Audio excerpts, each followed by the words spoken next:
अस्सलाम वालेकुम viewers, welcome back to my YouTube channel. आज मैं आपके साथ प्रीवियस वीडियो का सेकंड पार्ट रीड कर रही हूँ। उम्मीद है आप सभी को प्रीवियस पार्ट अच्छा लगा होगा। ये नॉवेल मल्टी कपल बेस है और हवेली बेस है, कज़िन मैरिज, सडन निकाह, वनी बेस। बहुत ही रोमांटिक, मतलब बोल्ड नहीं है मगर बहुत ही शानदार नॉवेल है। उम्मीद है आप सभी को पसंद आएगा। और अगर आपने इसका कोई भी पार्ट मिस किया तो स्टोरी मिस हो जाएगी, इसलिए इसका कोई भी पार्ट मिस मत कीजिएगा और इस नॉवेल के साथ बने रहिएगा ताकि आपको ये नॉवेल अच्छा लगे, स्टोरी समझ आए। चलिए अपना नॉवेल स्टार्ट करते हैं। अमन लाउंज में आया तो आफिया को निढाल हालत में सोफे पर लेटा हुआ देखा था। कनीज़ों की जगह मालिक के कदमों में होती है, शायद इस बात का उसे नई कनीज़ को इल्म नहीं था। वो उसके महंगे सोफे पर बेसोच से लेटी हुई थी। थारे अब्बा जी ने नहीं दिए ये सोफ़े। वो चुप ना रह सका था। उसकी आवाज़ में दबा दबा गुस्सा नुमाया था। हाँ? अमन की आवाज़ सुन वो बौखलाकर सोफे से धड़ाम से नीचे गिर गई थी। उसकी कमज़ोर कोनी में लग गई थी। उसके बावजूद वो तेज़ी से खड़ी हुई। वो सिर्फ 15, 16, 14 साल की कम उम्र लड़की थी। उसकी बाली उम्र उसके चेहरे से झलक रही थी। ऊपर से उसका धान पान सा वजूद। उसकी कमीज़ का गला काफ़ी गहरा था, जिसके सबब उसकी हड्डियाँ उभरी हुई अलग ही नज़र आ रही थीं। वो अपनी कमर को एक हाथ से मसलते हुए खड़ी हुई। किचन से जाकर खाना लेकर आओ जल्दी, और देखना आलू ज़्यादा हो सालन में, उसकी सख्ती से कहते हुए वो इस बात में सर हिलाकर बाहर जाने लगी थी। क्या हुआ? वो दरवाजे पर जाकर रुकी तो मुकाबिल जज्बा होकर पूछने लगा था, मेरी चादर? वो आहिस्ते से उसकी जानिब मुड़कर मनमनाई थी। जो चीज़ तुम्हारे पास है ही नहीं उसका ढोंग क्यों कर रही हो? ये चादर घर से किसी गैर मर्द के साथ भागते वक्त याद नहीं आई थी तुम्हें? बड़ी आई शरीफ बनने वाली। ये दुपट्टा व चादरें शरीफ ज़ादियों के लिए होती हैं, तुम जैसियों के लिए नहीं। अब जल्दी जाओ, वैसे भी रात का वक्त है, सब सो गए होंगे। अमन ने खासा झाड़ पिलाई थी उसे बेचारे को। वो भी अपने आंसुओं को पीती नज़र झुकाकर बाहर चल दी। हवेली में एक दो बार पहले भी आ चुकी थी जब सैलाब आया था और किसानों की ज़मीन सैलाब की नज़र हो गई थी, सिवाय इब्राहिम बख्श चौधरी की ज़मीनों के, क्योंकि उनके दानिस्तान तौर पर अपनी ज़मीनें बचाने के लिए सैलाब का रुख गरीब किसानों की ज़मीनों की तरफ मुड़वा दिया था। और बाद में 3 दिन तक हवेली बुलाकर सारे गरीब किसानों को खाना खिलाकर वो अपना एहसान जताने लगा। उसका पेट ही नहीं भरता था, उसे थोड़े से दिए सादे व सूत के चावलों से, इसीलिए वो मुलाजिमा के पीछे पीछे किचन तक पहुंची थी।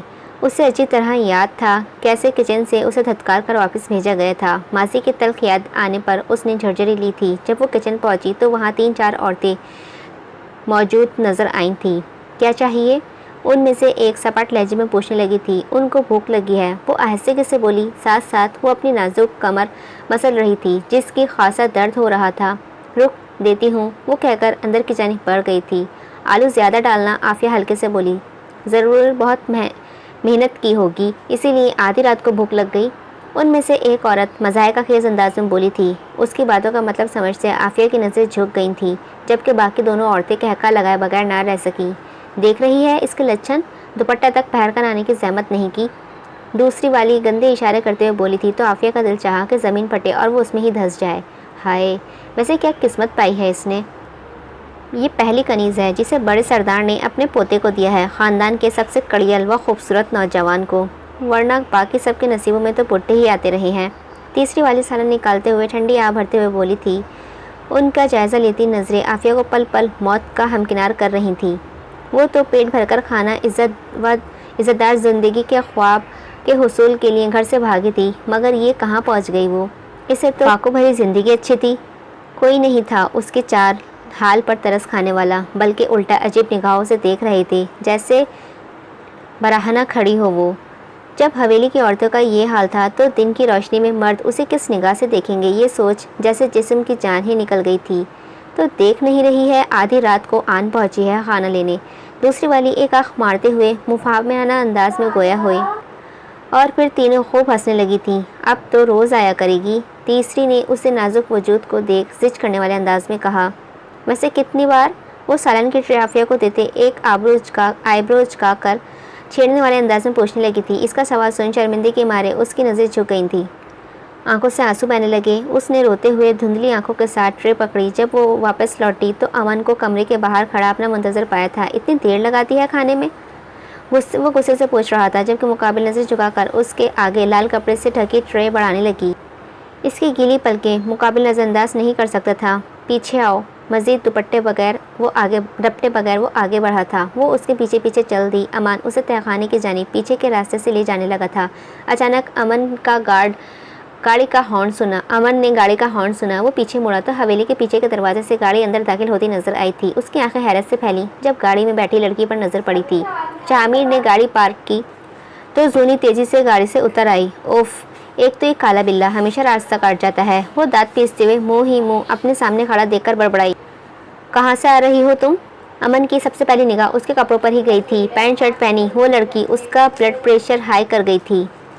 यहाँ उसकी फिक्र में वो घुले जा रहा था और वो लड़की, वो शामिर के साथ घूम फिर रही थी। वो कैसे आग बबूला ना होता। ऊपर से उसका नाजेबा लिबास। वो खामोशी से उसे नज़रअंदाज करके तय खाने की जानिब बढ़ जाना चाहती थी कि अमन ने तेज़ी से उसका रास्ता रोक कर दबे दबे गुस्से में इस्तफसार किया।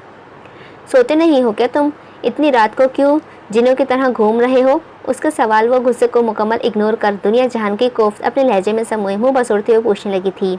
क्या? कहाँ? अच्छा हाथ तो छोड़ो। अमन के सीने में आग लगी हुई थी। उसे शामिर के साथ देख उसकी कलाई मजबूती से पकड़कर अंदर की जानिब तेजी से जाने लगा था। जूनी मुसलसल हाथ छुड़ाने की कोशिश में लगी हुई थी, मगर उसकी गिरफ्त इस कदर मजबूत थी कि वो चाहकर भी छुड़वा न सकी थी। दूसरी जानिब शामिर कुछ लम्हे खामोश खड़ा अमन को उसे हारेहाना अंदाज में अपने साथ ले जाता देखता रहा। फिर एक गहरी सांस ली। कौन नहीं जानता था हवेली में अमन व जूनी का रिश्ता टॉम एंड जेरी से ज़्यादा मजबूत है। इसीलिए वो सर झटकता आफिया को एक निगाह देख खामोशी से वहाँ से चला गया। आफिया बेचारी खाना लिए उलझी खड़ी थी कि उसे क्या करना है। अब अमन के पीछे जाना है या नहीं, खड़े होकर उसका इंतज़ार करना है। उसने दोबारा हवेली का दरवाज़ा खोला था। एक और गाड़ी दरवाजे से अंदर दाखिल हुई। ओह हेलो, इसमें खाना है। इस गाड़ी से एक डार्क ग्रीन रंग की हुडी सवा सफ़ेद पैंट में मलबूस नौजवान उतरा था। आफिया उसे जानती थी। वो शहरोज़ था, इस हवेली का तीसरा शहजादा जो एक कनीज़ के बदन से जना था। वो शहर में हॉस्टल में रहा करता था। उसने आफिया को सड़ता पाँव बगौर देखा, मुस्कुराते हुए सवाल किया था। जी। वो फ़ौरन अज़बात में सर हिलाने लगी। और तुम कौन हो? पिछली बार आया था तब तो नहीं देखा था मैंने तुम्हें। हवेली का वो वाहिद शख्स था जो आफिया से मुस्कुराकर बात कर रहा था। वो मैं उसके मुस्कुराकर बात करने के बावजूद वो डरी हुई थी। अच्छा, खाना खाते वक्त बता देना। अभी चलो, मुझे बहुत भूख लग रही है। वो तेज़ी से कहता अंदर की जानिब जाने लगा था, जबकि मुकाबिल उसकी पुश्त को उलझी निगाहों से तक रही थी। चलो, मुझे भूख लग रही है, वो उजलत से बोला था। साथ साथ जोर दिया साथ चलने पर, तो वो डरी सहमी लड़की उसके पीछे चलती थी। तुम शामिर के साथ? और ये कैसे कपड़े पहन रखे हैं तुमने? अपने कमरे में लाकर उसका हाथ छोड़ते हुए रूबरू खड़ा होकर गुस्से से दहाड़ते हुए सवाल किया था। काले बिल्ले, तुमने तो मेरे बाप हो ना शौहर, तो टेक इट ईजी। इतना गुस्सा क्यों कर रहे हो? उसका गुस्सा आसमानों से बातें कर रहा था। ये देखने के बावजूद भी उसने ज़रा असर कबूल ना किया था, बल्कि उल्टा मुस्कुराते हुए लापरवाही से बोली थी। उसके जुमले सुन अमान दांत पीसते हुए तेज़ी से बोला था। माना बाप व शौहर नहीं, मगर फिर भी मेरी इज्जत हो तुम। बिल्कुल इसी तरह शामिर की भी हूँ, मत भूलो तुम और शामिर एक ही मुकाम पर फाइज हो। निहायत ठंडे मगर जताते हुए जवाब दिया था। साथ साथ मुड़कर जाने लगी। सुबह उसका पेपर था और उसने बुक तक खोलकर नहीं देखी थी। वो जल्दी से जल्द तहखाने में जाना चाहती थी ताकि कुछ पढ़ाई कर सके। तुम्हें तहखाने से शामिर ने बाहर निकाला? अपने दोनों कजिन्स से अमन की ज़रा भी नहीं बनती थी, ख़ास तौर पर शामिर से। वो जानना चाहता था कि क्या चल रहा है शामिर और उसके दरमियान। शामिर जैसा मतलबी व मगरूर शख्स बगैर किसी मतलब के जूनी को दादा के हुक्म के खिलाफ जाकर बाहर क्यों निकालने लगा? क्या ऐसा कुछ था जो उनके दरमियान चल रहा था और उसे खबर नहीं थी? यही सोच वो मज़ीद आग बबूला हो गया था। ऊपर से जूनी का ठंडा लहजा और शामिर को उसके बराबर कहना उसका गुस्से के पारे को मज़ीद हाई कर गया था। उसका नाजुक बाजू दबोच कर वापस अपने रूबरू खड़ा करते हुए दांत पीसते हुए इस्तफसार किया था। उसने गुस्से का पता था कि उसकी सुर्ख होती नाक व गाल दे रहे थे। हाँ, कोई और लड़की उसकी जगह होती तो यकीनन उसके गुस्से से डर जाती, मगर मुकाबिल जूनी थी। बजाय डरने के उसके लाल होते चेहरे व खासा महसूस हुई थी। वो मज़ा आ रहा था उसका लाल पीला चेहरा देखकर। उसका गुस्सा बता रहा था थोड़ा बहुत इंटरेस्टेड तो है वो उसकी ज़ात में, और यही तो वो चाहती थी। खासा लापरवाही से जवाब देते उसका हाथ अपने बाजू से झटका। और मैं जान सकता हूँ क्यों? उसकी एक हाँ कानों से धुआं निकाल गई थी। मुकाबिल के वो तेज में आकर उसकी नाजुक कलाई पकड़कर कमर के पीछे ले जाकर मरोड़ते हुए एक एक लफ्ज़ चबा चबा कर पूछने लगा। अपने गुस्से में अमन को ये भी ख्याल ना रहा कि कितना करीब आ गया है उसके अचानक नज़दीकी से जूनी भी एक लम्हे के लिए साकत हुई थी। उसकी गुस्सैली निगाहें जूनी के चेहरे पर गड़ी हुई थी। लग रहा था बस अभी खून कर देगा उसका। तुमसे तो आज तक मेरे लिए लिया नहीं जा सका, अब जब दूसरा ले रहा है तो तुम्हें उस पर भी मसला है। माना उसके नज़दीकी दिल को दिमाग को एक नए शहर में जकड़ गई थी, मगर वो अपना मकसद नहीं भूल सकती थी। फ़ौरन ही मुँह बसोर कर मुकाबिल के अंगारे बरसाती आंखों में अपनी बलूरी आंखें से झांकते हुए लापरवाही से गोया हुई, ये मेरे सवाल का जवाब नहीं है। उसका हाथ को बेदर्दी से मरोड़ते बिफर कर कहा था। अगले ही पल वो दर्द से कर रहा कर बोली, आह काले बिल्ले, तकलीफ़ हो रही है मुझे। आखिरी बार पूछ रहा हूँ, क्यों निकाला उसने तुम्हें बाहर, और कहाँ लेकर गया था अपने साथ तुम्हें? उसके दर्द से कराते चेहरे को बगौर देख रहा था वो, मगर तरस ना खाया। जानता जो था इतनी छुई मुई नहीं है वो जितना जाहिर कर रही है इस वक्त। इससे कहीं ज़्यादा तकलीफ़ वो हंसते हंसते सह सकती थी। तुम्हें क्यों आग लग रही है काले बिल्ले? अगले ही पल आंखों में शरारत सजाए एक आईब्रो झुकाकर महजूज अंदाज में मुस्कुराती हुई पूछने लगी थी। यकीनन उसकी वो मुस्कुराहट जले पर नमक का काम कर रही थी। क्या कुछ चल रहा है तुम दोनों के दरमियान? उसकी जुल्फों में उल्टे हाथ की उंगलियां उलझाकर उसकी पेशानी से अपनी पेशानी लगाते हुए मतम से लहजे में इस्तफसार किया था। अमन मजीद ताकत आजमाई नहीं कर सकता था उसके साथ, इसीलिए रोश बदली थी। चाहे कुछ भी हो जाए, बगैर जवाब दिए जाने नहीं देने वाला था उसे। उसके सीने में आग लगी हुई थी, ऐसी आग कि उसमें खुद भी जले और उसे भी जला दे। इस लड़के की गहरी होती सांसें, सांसों की महक, उसकी नज़दीकी, उसके हाथों का लम्स, कमरे में छाया एक रोमानवी सहर, हर एक चीज़ उस लड़की पर असरअंदाज हो रही थी। मजीद उसे तंग करने का इरादा तर्क करते हुए उसकी पेशानी से अपनी पेशानी दूर कर जैसे ही बोलने के लिए मुंह खोला, नजरें अचानक बेड पर रखी चादर पर गई थी। इस चादर को देखते ही उसका दिमाग घूमकर रह गया। ना जाने क्यों दिल में शदीद दर्द की लहर उठी। वो ही चल रहा है जो तुम और तुम्हारी कनीज़ में चल रहा है। अब हटो। वो उस चादर का बेड पर होने का गलत मतलब आखिज कर गई थी। गम व गुस्से की मिली जुली कैफियत से सरशार होकर एक ही पल में उसका हाथ अपने बालों से झटका। अमन को समझ नहीं आया था कि अचानक से उसे हुआ क्या है। उसकी बरेली आंखों में सुर्ख डोरियां उभर आई थीं। जिस कदर कदूरत व झंझलाहट से वो चीखी थी, मुकाबिल उसे देखता रह गया था। ओह, अभी वो उसे कंफ्यूज होकर तक ही रहा था कि एक ही पल में उसने कमर के पीछे बंधा अपना हाथ उसकी पकड़ से आज़ाद करा के पलकें झपकती जितनी देरी में अपनी लात उसके घुटने पर घुमाकर पीछे से लाकर मारते ज़मीन पर गिरा गई थी। फिर उसका सीधा हाथ उसकी कमर पर पीछे ले जाकर मरोड़ दिया था और इतनी ज़ोर से मरोड़ा कि अमन का बेसाख्ता चीख निकली थी। हो सके तो चेहरा मत दिखाना मुझे अपना, वरना जान से मार दूंगी तुम्हें। उसके बालों को बेदर्दी से जड़ों से पकड़कर चेहरा ऊंचा कर उसकी आंखों में झांकते एक एक लफ्ज़ चबा चबा कर धमकी अमीज़ लहजे में बोली थी। फिर उसे फर्श पर धक्का देती विपरीत शेरनी की तरह गुस्से से कमरे से निकल गई थी। डैम इट, वो जख्मी शेर की तरह बेड की साइड वॉल पर जोर से हाथ मारते हुए दहाड़ा था। वही दूसरी जानिब शहरोज़ आफिया को अपने कमरे में ले आया था। उसकी माँ ने ही कॉल करके उसे अचानक हवेली आने को कहा था, मगर वजह फ़ोन पर नहीं बताई थी। तुम खाना लगा दो, मैं जब तक फ्रेश हो जाता हूँ, और ज़रा जल्दी, मेरे पेट में शिद्दत से चूहे दौड़ रहे हैं। उसका कमरा बहुत सादा सा था, हवेली का दूसरे कमरों के मुकाबले छोटा भी था। सोफ़े के करीब रखी शीशे की मेज़ की जानिब इशारा करते हुए तेज़ी से वॉशरूम की जानिब बढ़ गया। वो डरी सहमी लड़की मेज़ पर खाना सजाने लगी। सारे गम अपनी जगह, मगर पेट की आग अपनी जगह। खाने की महक से ही उसको भूख लग गई थी। वो खामोशी से सोफ़े के नीचे फर्श पर बैठ गई और सर सोफ़े से टिकाकर आंखें मूंद ली थीं। अपनी आंखें शदीद रोने के सबब जल्दी मालूम हुई थी उसे। भूख भी बड़ी अजीब शय है, इंसान को कितना मजबूर कर देती है ये। वो यही सोचते सोचते फिर से रोने लगी। दिल नहीं चाह रहा था खाना से मुँह भी नहीं लगाने का, मगर जिस्म वो मरता मालूम हुआ उसकी चाह में। कैसी मोहब्बत है ये तुम्हारी आफिया। राफ़ी ने तुम्हारे लिए जान दे दी और तुम एक दिन भी उसके गम में भूखी नहीं रह पा रही। वो खुद को मुलामत करने लगी थी, मगर गलती उस बेचारे की ना थी। 3 दिन का भूखा, खाना ना मांगे तो और क्या करे। वो निढाल थी भूख से। इसी निढाल के मज़ीद सब्र ना हुआ था उससे। आंखें खोलकर देखा, शहरोज़ अभी भी वॉशरूम में से निकला ही था। मौके गनीमत जानते तेज़ी से उठी, फ़ौरन ही सूखी रोटी उठाकर मुँह में भरने लगी थी। शहरोज़ के आने से पहले जितना खा सकती थी खा लेना चाहती थी। सूखी रोटी गले में अटकती मालूम हुई तो तेज़ी से पानी का जग निकालकर मुंह में भरा।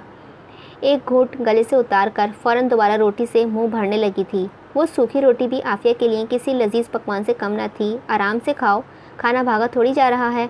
अभी वो पहली रोटी को मुंह में भर कर दूसरी रोटी हाथ में उठा ही रही थी कि अचानक कानों के समात से शहरोज़ की आवाज़ टकराई थी।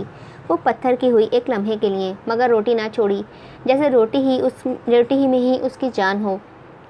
ये ना मिली तो वो मर जाएगी।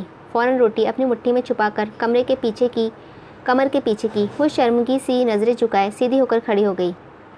क्या छुपाया है तुमने पीछे? वो छोटी आंखें करके तजस्सुस से किसी तफ्तीशी अफसरान की तरह पूछने लगा था। वो फ़ौरन सर नफ़ी में हिलाने लगी थी, मगर मुंह कुछ न बोला। बोलती भी कैसे, मुंह में रोटी जो भरी हुई थी। अच्छा बैठ जाओ, मुझे कंपनी दे दो। वो क्या है ना, मुझे अकेले खाना खाना पसंद नहीं है, नरमी से कहते वो सोफे पर आन टिका था और खाना शुरू कर दिया था। निगल लो। वो जानता था रोटी उसके मुंह में भरी हुई है, इसीलिए खाने का पहला लुकमा लेते मुस्कुराकर कहा था। उसके निकलने का हुक्म देते ही आफिया ने बामुश्किल उस रोटी को सूखे बड़े टुकड़े को गले में उतारा था। वो बहुत शर्मिंदगी सी महसूस कर रही थी, जिसके सबब गाल लाल होने लगे थे। आ जाओ साथ खाते हैं, उस हसीन लड़के ने मुस्कुराते हुए दावत दी थी, जिस पर वो नाजुक लड़की डर कर नफ़ी में सर हिलाने लगी। ज़्यादा नखरे ना करो, देख लिया है मैंने, भूखी हो तुम, चलो जल्दी बैठो। उसके लिए प्लेट में सालन निकालते हुए डपटने वाले अंदाज में कहते हुए, जिसकी वजह से वो डरी सहमी लड़की जो दुपट्टे से बेनियाज नज़र आ रही थी उसके सामने फर्श पर बैठ गई। नीचे क्यों बैठ रही हो, ऊपर बैठो। पहले तो वो चौंका उसके नीचे बैठने पर, फिर तेज़ी से ऊपर यानी अपने बराबर के मुकाम पर बैठने का कहा था, जिसे सुनकर वो हैरान होकर उसे तकने लगी। उसकी मासूम व खूबसूरत आंखें शहरोज़ को अपने दिल में हलचल मचाती हुई मालूम हुई थी। किस कदर मासूम थी वो आंखें। वो एक तो लम्हों के लिए बेसाख्ता ही उसे देखता चला गया था। वो एक मुलाजमा गुमान कर रहा था। उसके नज़दीक जिस कदर इसकी मासूम भोली आंखें थीं, वो कोई भागी हुई बदकिरदार लड़की हो ही नहीं सकती थी। मैं ऊपर? नहीं, यही ठीक है, वो रद्द में डरे हुए लहजे में तेज़ी से बोली थी। मुझे अजीब लग रहा है, ऊपर बैठो। उसका बाजू पकड़कर ऊपर अपने बराबर में बिठा लिया था। ये लो आराम से खाओ, उसके आगे भरी प्लेट बढ़ाते हुए नरमी से कहा था। वो मज़ीद कोई एहतजाज किए बगैर तेज़ी से मुट्ठी में भरी रोटी निकालकर खाना शुरू हो गई थी। वो भूखों की तरह खाने लगी। उसे जल्दी जल्दी खाता देख शहरोज़ अपनी भूख भूल बैठा था। आराम से खाओ।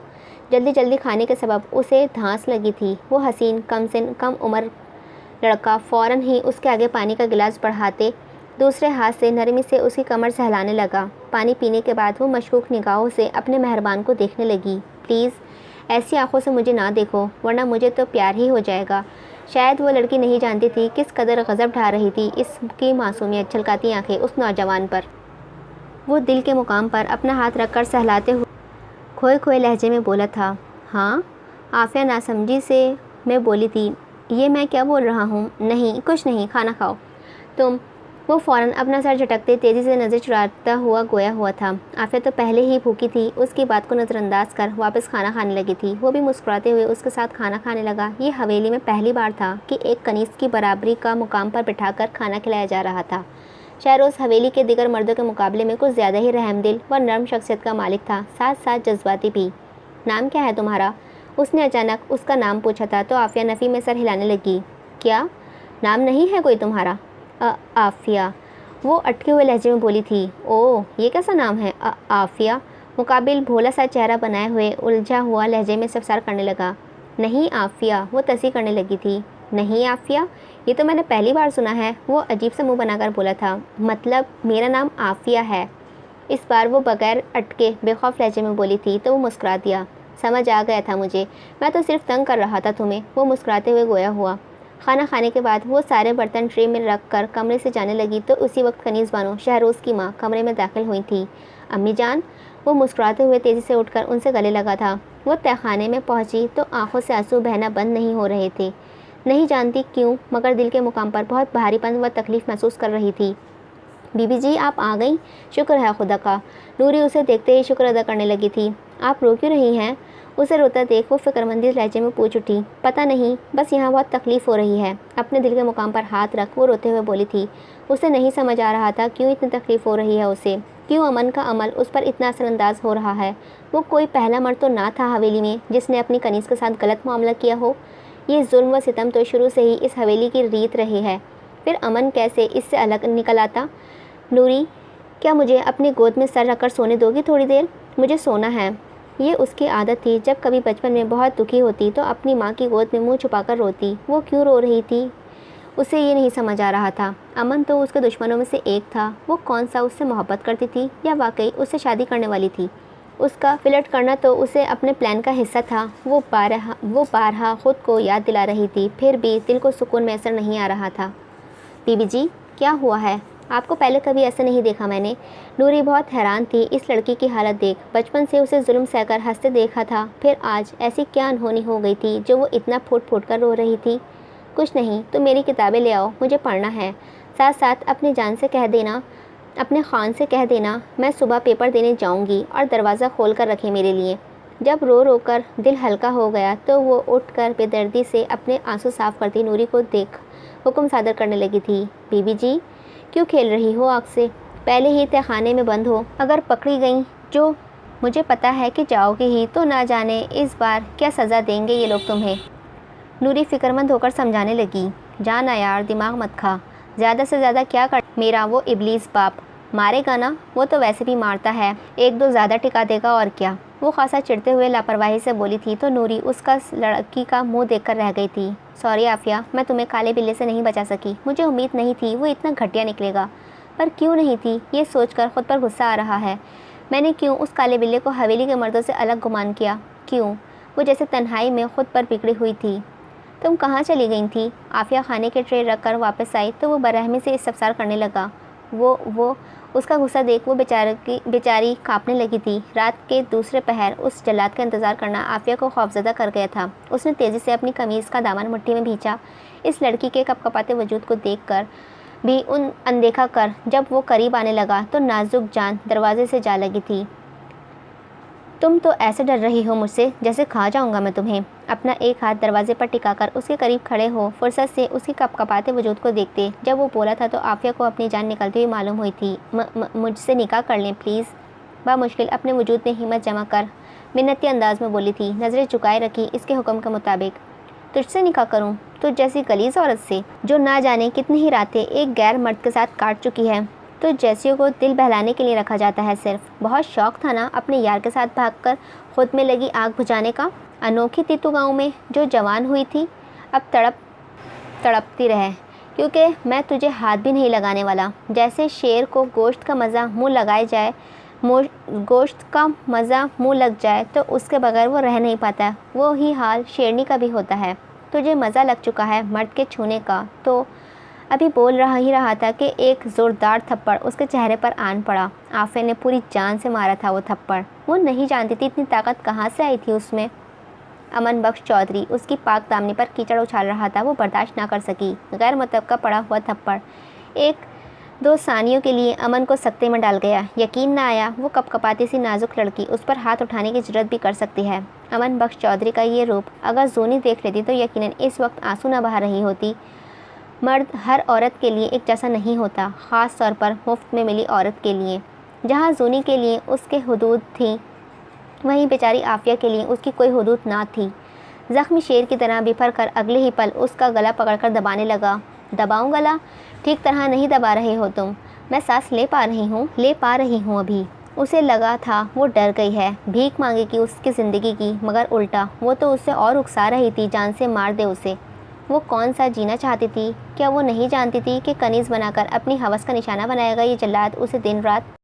सज़ा के नाम पर उसका जिस्म नोचेगा जिसका उस शख्स से कोई हिसाब ही नहीं है। अगर बिलफर्ज उसने कोई गुनाह किया भी है तो उसका उसके रब का मामला है। उसका जिस्म नोच कर अपनी हवस का बार बार निशाना बनाना, ये कैसे दुरुस्त हो गया? बार बार सज़ा भुगतने के बाद भी वो गंदी ही रहेगी और उसे सज़ा के नाम पर अपनी हवस का निशाना बनाने वाला मर्द हमेशा पाक ही रहेगा, इज़्ज़तदार ही रहेगा। उसकी शान में कोई कमी नहीं आएगी दुनिया के सामने। वो एक लड़की की ज़बरदस्ती इज़्ज़त लूट कर जब सुबह कमरे से निकलेगा तो माँ पहले की तरह गले लगाएगी, जबकि वो खुद एक औरत है। उसकी दादी उसका माथा चूमेंगी, जबकि वो भी एक औरत है। उसकी फुप्पो, चाची, खाला सब पहले की तरह उस पर वारी जाएंगी, जबकि वो सब भी औरतें हैं। वाह रे औरत, वाह रे इंसाफ। शायद तब ही औरत को जाहिल रखा जाता है और उनकी सोचों को महदूद, क्योंकि पढ़ लिख लेंगी तो एक दूसरे के हुकूक के लिए भी तो लड़ेंगी ना। फिर कोई औरत किसी दूसरी औरत को नोचने नहीं देगी, अपने बेटे, पोते, बाप, भाई, दामाद को। उसके पाँव ज़मीन से उठ गए थे, सांस घुटने के सबब वो फड़फड़ाने लगी थी। उसका चेहरा मुकम्मल सुर्ख पड़ गया था, आंखें उबलकर बाहर आने को थीं। उसे लगा वो मर गई, उसकी रूह को निजात मिल गई। अब वो भी अपनी माँ के पास पहुँचने ही वाली है बस कि अचानक अमन ने उसे ज़मीन पर पटक दिया, जिसके बाद वो गहरी गहरी सांसें भरने लगी। छोड़ क्यों दिया? मारो मुझे। वो फ़ौरन खुद को संभाल कर उसका हाथ पकड़कर वापस अपने गले पर लगाकर हलक केवल चीखने लगी। वो अलग बात है, चीखना नहीं जा रहा था उससे। वो लड़की अमन को इस लम्हे पागल लगी। मारो मुझे, मैंने कहा मारो मुझे, मार दो मुझे। वो चीख रही थी मगर मुकाबिल ने गला न दबाया। उसकी वो मासूमियत झलकती आंखें शदीद कर्ब भरी मालूम हुई थी। मुझसे दूर रहना तुम। उसे झटक कर तेज़ी से अंदर की जानिब बढ़ गया था। वो अमन उस नाजुक जान के निडर अमल पर हिलकर रह गया था, जबकि वो बेचारी वहीं दरवाजे पर बैठकर सर पीट कर रोने लगी। मार दो मुझे प्लीज़, अमन बख्श चौधरी, मार दो मुझे। वो रोते हुए मुसलसल सदाएं लगा रही थी उसके नाम की, मगर वो कान में रुई ठूस कर बेड पर लेट गया। अमन बख्श चौधरी, बहरे हो गए हो क्या? मैंने कहा मारो मुझे, मुझे छोड़ क्यों दिया है तुमने? मार दो प्लीज़, मार दो। लोग ज़िंदगी की भीख मांगते हैं। वो पहली थी जो पूरी रात अपनी मौत के लिए सदाएं लगाती रही थी, अपने जल्लाद को खुद पुकारती रही थी।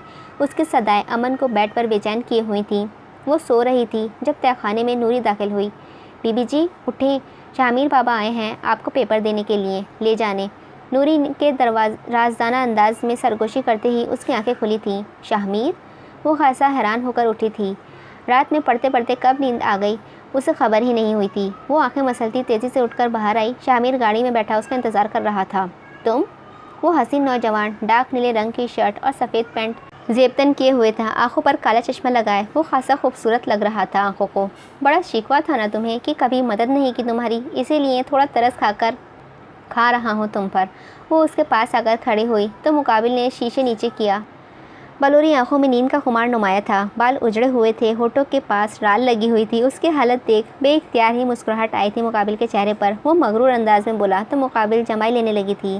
ज़रूरत के वक्त गधे को भी बाप बनाना पड़ता है। मुकाबिल तन से मुस्कुराहट चेहरे पर सजाए बेनियाजी से बोलती तेज़ी से दूसरी साइड से आकर गाड़ी में बैठी थी। तुम मुझे गधा बोल रही हो? गुर्राहट के साथ इफ्तिसार किया था। बाप भी तो बोला ना। लापरवाही से दूसरे लफ्ज़ की जानिब तवज्जो दिलाई। मुझे कोई इंटरेस्टेड नहीं है तुम्हारे बाप बनने में। वो खबूकी ज़ाहिर कर रहा था। तो क्या बच्चों का बाप बनने में इंटरेस्टेड हो क्या? तंजिया मुस्कुराते पलटकर सवाल किया था। मैं तुम्हारी मदद कर रहा हूँ और तुम मुझे ही गुर्रा रही हो। वो शिकवा कर उठा था। अगर तुम्हें लगता है मैं शुक्रिया अदा करूँगी तो भूल जाओ। मैं आज इस हाल में सिर्फ तुम लोगों की ही वजह से हूँ। वो खासा बिगड़ कर बोली थी तो शामिर खामोश हो गया। वो लड़ना नहीं चाहता था। कुछ देर माहौल पर खामोशी तारी रही। तुम इस होली में पेपर देने जाओगी? वो हसीन नौजवान ना चाहते हुए भी उसका बेहाल हुलिया देखकर मुंह बिगाड़ कर पूछे बगैर न रह सका। चुप होकर गाड़ी चलाओ, देर हो जाएगी। वैसे भी रट्टा लगा हुआ है सारे असबाब का, भूल जाऊंगी अगर ज़्यादा बात करूंगी तो। वो सर सीट से टिकाकर आंखें मूंद कर झुंझलाते हुए गोया हुई थी। तुम्हारा यूनिफॉर्म नहीं है, तुम पैंट शर्ट पहने हुई हो। बाल चिड़िया का घोंसला बने हुए हैं। चेहरे पर राल लगी हुई है। ऊपर से पाँव में जूती तक नहीं है। और अभी वो दांत पीसते हुए उस पर भड़क ही रहा था कि मुकाबिल तेज़ी से बीच में बात काटते हुए, शुक्र करो नहीं है, वरना इस वक्त तुम्हारे सर पर पड़ चुकी होती अंकल। कहा ना चुपचाप गाड़ी चलाओ। वो शेरनी भरी बैठी थी। पर लड़कियां तो लुक्स पर मरती हैं। जब तक आधा घंटा आईने के सामने खड़े होकर ख़ुद को संवार न लें घर से नहीं निकलती। मगर वो तो बड़ी बेनियाज सी थी और जैसी लापरवाह लड़की शामिर ने अपनी पूरी ज़िंदगी में नहीं देखी थी और ना शायद देखने वाला था। कपड़े तो कजा, उसके तो पाँव में जूती तक ना होने की कोई अहमियत ही ना थी। पूरे रास्ते गाड़ी में खामोशी छाई रही। वो बहुत डिस्टर्ब थी, जिसका सबब मूड बिल्कुल ऑफ था। शुक्रिया तो कह दो कम अज़ कम। स्कूल आते ही वो फुर्ती से उतरी तो मुकाबिल तेज़ी से शिकवा भरे लहजे में बोला था, वापसी पर लेने आओगे? उसके शिकवे को नज़रअंदाज कर वो एक आईब्रोज कर पूछने लगी थी, तुम चाहती हो आऊँ? वो प्लेफुल मुस्कुराहट चेहरे पर सजाए इस्तफसार करने लगा था। मेरे चाहने से दुनिया नहीं चलती है, वो संजीदगी से कहकर डोर बंद करके चली गई थी। इसे क्या हुआ है? वो उलझकर बड़बड़ाया। जूनी जब स्कूल में दाखिल हुई तो उसका हुलिया देख सब उसे दुनिया के 8वें अजीबों की तरह देखने लगे थे। ओए, 2 पेन हैं? उसने अपनी जगह बैठे पीछे मुड़कर अपनी क्लासमेट से पूछा था। हाँ ला दे, वो तेज़ी से बोली थी। ये तुम कैसे कपड़े पहन कर आई हो जूनी? यूनिफॉर्म कहाँ है तुम्हारा? अचानक बोर्ड की टीचर ने सख्ती से इस्तफसार किया था। अभी वो पेन लेकर मुड़ी ही थी कि टीचर के इस्तफसार पर एक गहरी सांस भरते हुए अपनी जगह से उठकर खड़ी हुई। उसके चेहरे पर कोफ्त के आसार नुमाया थे। मिस, मैं इब्राहिम बख्श की पोती हूँ और आपको पता होना चाहिए कि इस गांव में वो क्या हैसियत रखते हैं। अब मैं पेपर लिख लूँ? पहले ही मैं 10 मिनट लेट हूँ। वो खासा अकड़ भरे लहजे में अपने दादा का हवाला देने लगी थी। इल्म जो था कि दादा के नाम से काम बन जाएगा। बैठ जाओ। टीचर को क्या जॉब प्यारी न थी जो इब्राहिम बख्श की पोती को पेपर देने से रोकती? फ़ौरन ही उसे बैठा दिया था। वो भी खासा मगरूर अंदाज में बैठी थी। अगर इब्राहिम बख्श को पता चल जाए कि वो उन्हीं के नाम का सहारा लेकर पेपर दे रही है तो वो इमेजिन कर सकती थी कि वो किस कदर लाल पीले होंगे। पेपर देकर बाहर आई तो ना जाने क्यों दिल को एक हल्की सी आस लगी कि शायद अमन उसे लेने आया हो, जैसे हमेशा आता था। वो चलते हुए बाहर आई तो वहाँ दीगर लड़कियों के वालिदैन फ़िक्र करने वाले लेने आए हुए थे, मगर उसका कोई ना आना था, जिसे देख उसका दिल भारी हुआ था। अपनी माँ से उसे कभी भी कोई शिकवा ना था। वो जानती थी कि उसकी माँ किस कदर मजबूर है। वो नंगे पाँव थी, धूप अपने जोबन पर थी, सड़कें जल रही थीं, जिन पर नंगे पाँव चलना यकीनन जलते कोयलों पर चलने के मुतरादिफ था। वो कल रात से बहुत टूटी बिखरी हुई थी, नहीं जानती क्यों, मगर अमन का अमल उस पर शिद्दत से असरअंदाज हो रहा था। वो नंगे पाँव चलने पर मजबूर थी। आह, थोड़ी दूर चलकर उसके पाँव पूरी तरह जल गए थे। अचानक अपने पीछे किसी गाड़ी का हॉर्न सुनाई दिया। उसने पलटकर देखा तो सामने निहायत खूबसूरत सफ़ेद रंग की कार खड़ी थी, जिसमें एक नौजवान बैठा नज़र आ रहा था। हेलो, क्या आप मुझे बता सकती हैं ये एड्रेस कहाँ का है? सफ़ेद व सुर्ख रंगत, घने काले सियाह बाल, डार्क ब्राउन नशीली आँखें, घड़ी मगरूर नाक, पतले सुर्ख होठ, हल्की सी ब्राउन दाढ़ी, क्रीम रंग की शर्ट व ब्लू जीन्स पहने वो नौजवान अपने निचले होठ को आदत के मुताबिक काटने पहले तो उसे बगौर देखने लगा, फिर गाड़ी के शीशे नीचे करते हल्का सा मुंह बाहर निकालकर उसके आगे पर्ची बढ़ाते हुए बोला था, हाँ ये एड्रेस पता है मुझे। जूरी खासा मुतमईन से लहजे में पर्ची को देखते हुए बोली थी। ओ ग्रेट, पता है कब से ढूंढ रहा हूँ। वो नौजवान खासा एक्साइटेड होकर बताने लगा था कि बेचारा कब से परेशान फिर रहा है उस एड्रेस के पीछे। तो जल्दी बताएं किस तरफ जाना है मुझे, वो अजलत से बोला, जबकि जूनी गाड़ी में अंदर की जानिब झांकते हुए उसके जूते देखने लगी। उसे अच्छा खासा बकरा मिल गया था हलाल करने के लिए, वो भी बिल्कुल सही वक्त पर। एक शर्त पर बताऊंगी सिर्फ, जूनी के कहते ही वो उलझी निगाहों से उसे देखने लगा। वो बहुत खूबसूरत व हैंडसम नौजवान था और उसका दुश्मन भी ना था कि उसे तंग करने को वो अपना फ़र्ज समझे, मगर क्या करे, नंगे पाँव घर नहीं जा सकती थी वो। कैसी शर्त? अपने जूते मुझे दे दो, वो चेहरे पर दांतों की नुमाइश करते मासूमियत से बोली थी। मुकाबिल उसे ऐसे देखने लगा जैसे उसका गुर्दा मांग लिया हो जूनी ने। क्या, मेरे जूते? जानती भी हो कितने महंगे हैं। तुम छोड़ो, मैं किसी और से ही पूछ लेता हूँ, वो मुंह बसोर कर कहता अपनी पर्ची वाला हाथ वापस अंदर करने लगा था। ठीक है तो पूछ लो जाकर, पर मैं बता दूँ ये गाँव है शहरी बाबू, यहाँ ज़्यादातर लोग अनपढ़ हैं। जूनी इतरा कर बेनियाजी से वापस कहती मुड़कर जाने लगी थी। रोक ले प्लीज़ रोक ले यार, पाँव जल रहे हैं मेरे। उसके सामने तो भरम से चलती थी, मगर हर कदम पर एक ही सदा दिल से निकल रही थी। मुश्किल ही 4 कदम चली थी वो कि पीछे से आवाज़ आई, अच्छा सुनो। आवाज़ सुनकर भी अनसुनी कर वो मगरूर से अंदाज में आहिस्ता आहिस्ता कदम बढ़ाने लगी। हेलो सुनो लड़की, वो गाड़ी के उसके बराबर लेकर आया था। मुझसे कुछ कहा? खासा अनजान बनते हुए सवाल किया। जी, पैसे ले लो चाहो तो, मगर जूते?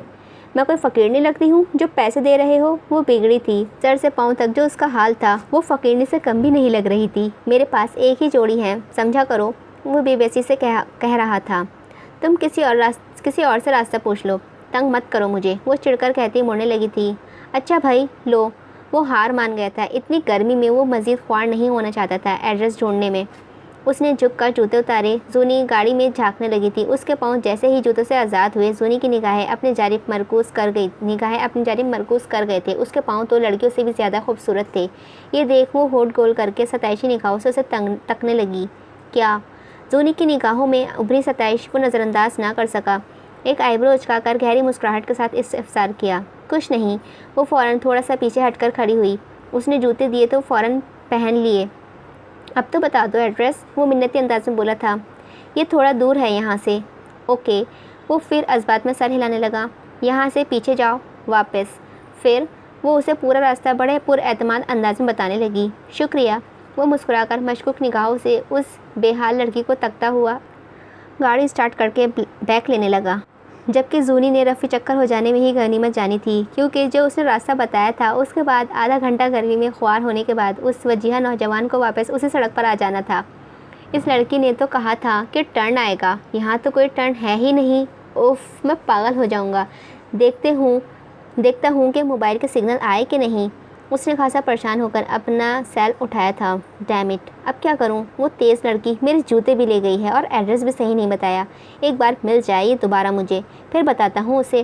फ़िलहाल अभी तो यहाँ से निकलो। वो बेचारा अपना सर पकड़कर बाल नोचते हुए अनजानी सड़क से तक के जा रहा था। आधे घंटे से गाड़ी दौड़ा रहा था, मगर उस लड़की का बताया टर्न कहीं दूर दूर तक नज़र नहीं आ रहा था। होता तो आता ना। भला का गुस्सा आ रहा था उस लड़की पर जो जूते भी लेकर उड़ी और रास्ता भी ठीक ना बताया था। वो घर पहुंची तो पीछे का दरवाज़ा बंद पाया। अबे यार, इस नूरी से एक काम ठीक से नहीं होता। अब दीवार चढ़नी पड़ेगी। ना जाने किस मनहूस का चेहरा देखकर उठी थी जूनी, तो आज वो शदीद झुंझलाकर कहती हुई दीवार पर चढ़ना शुरू हुई थी। शाहमीर इस लम्हे इब्राहिम बख्श के कमरे में सब मर्द हजरात के साथ मौजूद था। कारोबारी मामलात को लेकर बहुत ज़रूरी बातें चल रही थी। शाहमीर उनकी बातें सुनकर खासा उकता चुका था। वो अपनी जगह से उठकर खिड़की के पास आया। वो अभी नीचे गार्डन में देख ही रहा था कि अचानक उसकी निगाह दीवार पर चढ़ती लड़की पर गई थी। बंदरिया उसे देख बेइख्तियार ही चेहरे पर बड़ी सी मुस्कुराहट बिखरी थी।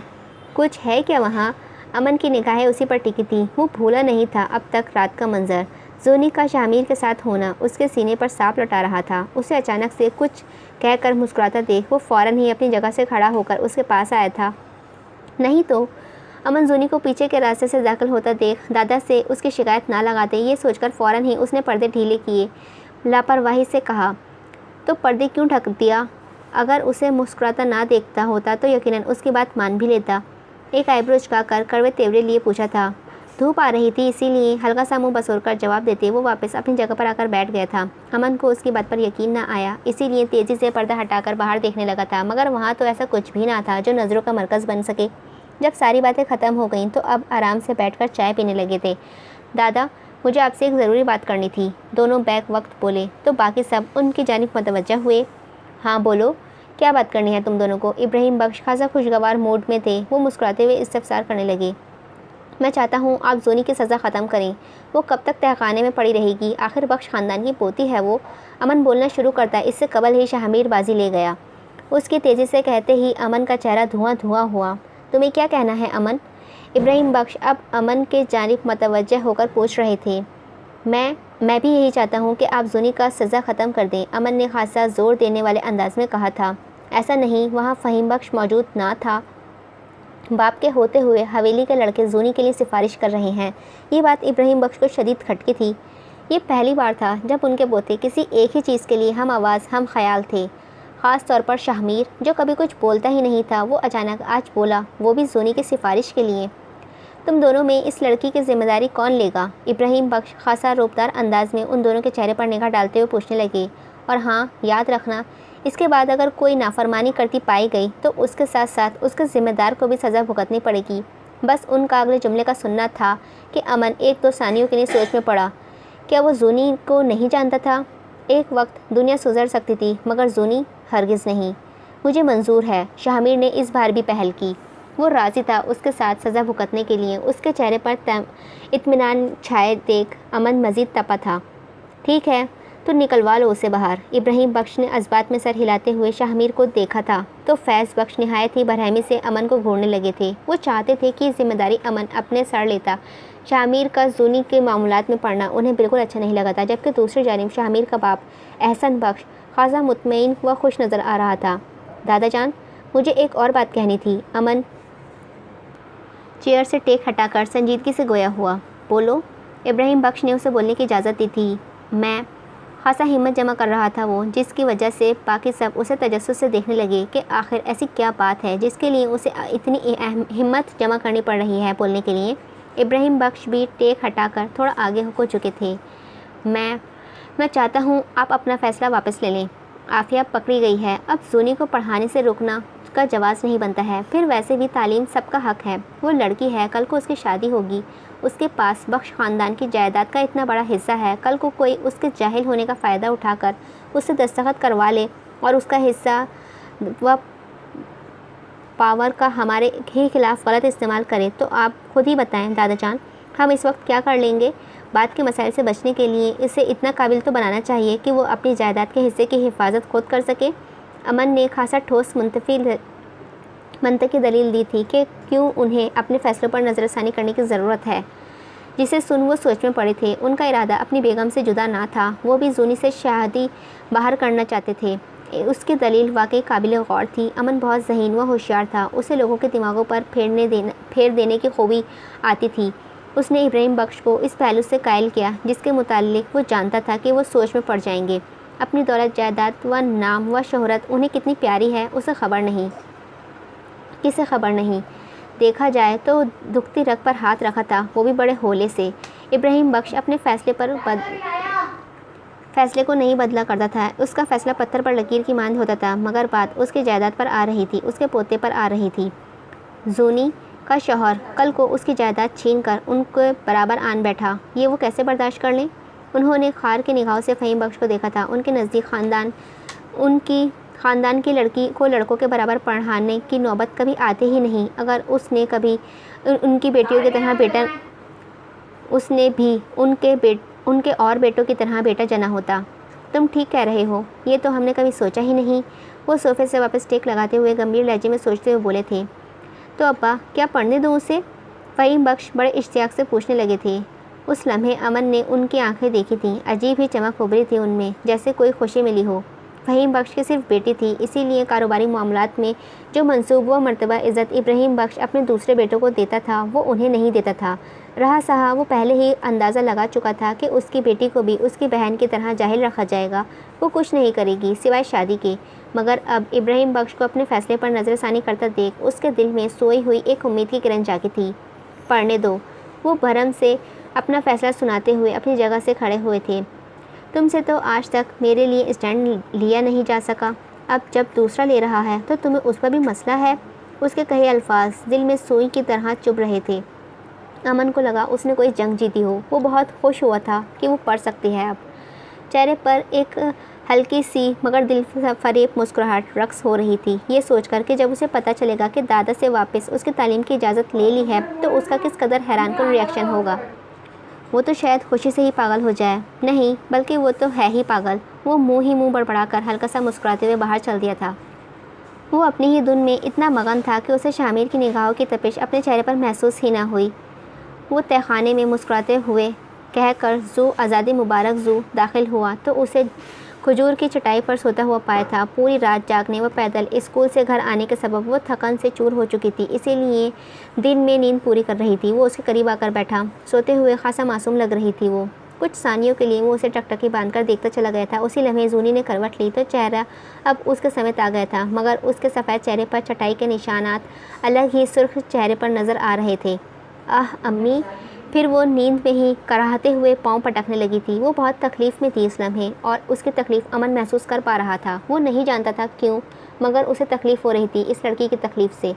उसकी निगाहें जूनी के पाँव पर मौजूद मर्दाना ब्रांडेड जूतों पर गईं। उसने शामिर के गुमान कर ज़्यादा तवज्जो न दी। वो इतनी थकी हारी कर लौटी थी कि जूते तक उतारने की जहमत ना की थी। उस अजनबी के जूते पहनकर ही सो गई। अमन ने फ़ौरन ही उसके नाजुक वजूद को अपने बाहों के हिसार में भरा। उससे हसीन लड़की ने अपना सर उसके सीने से बिल्ली के बच्चे की तरह मसला था, जैसे कंफर्टेबल होने की कोशिश कर रही हो। वो इतनी गहरी नींद में थी कि उसे इल्म ही न हुआ कि इस वक्त वो अपने दुश्मन की बाहों में है। दूसरी जानिब उसके अमल पर वो थोड़ा झुंझलाया था। बचपन से ही उसे किसी का भी अपने से ज़्यादा करीब आना पसंद न था। उसके बावजूद उसे उठा लिया था, क्योंकि मज़ीद उसे इन अजियतों में सोता नहीं देख पा रहा था। वो माने या न माने, वो लड़की उसकी बनाई हुई हुदूद उसी के हाथों टूटवाती थी। ये काले बिल्ले जैसी खुशबू क्यों आ रही है अम्मी जान आप में से? वो एक हवेली की छोटी गलियों से होता हुआ उसे कमरे तक लाया था। सारी मुलाजमीन जूनी को उसकी बाहों में देख हैरत के मारे मुंह खोले खड़े थे। किसे खबर नहीं, जाने दुश्मन है दोनों। उसके इशारे पर मुलाजमा अपनी हैरत का गोतों से निकलकर फ़ौरन ही दरवाज़ा खोलकर उसकी मदद करने आगे बढ़ी। वो खूबरू नौजवान उसे बेड पर आहिस्ते से लिटाकर अभी उसके कमर व पाँव नीचे से अपने हाथों से निकाल ही रहा था कि अचानक वो नींद में उसके कुशादा सीने पर अपनी नाक मसलने लगी। फिर निहायत कड़वा सा मुँह बनाकर नींद में बड़बड़ाई। नींद में होने के बावजूद वो उसकी महक को पहचान चुकी थी। ये बात अमन को हैरान कर गई। एक लम्हे के लिए उसे बगौर देखे, फिर उसका कड़वा मुँह देखा। खुद भी मुँह बसोड़ता हुआ उसके नीचे से हाथ निकालकर सीधा खड़ा हुआ था। फिर उसके खूबसूरत पाँव को जूतों से आज़ाद किया। एसी का रिमोट दो।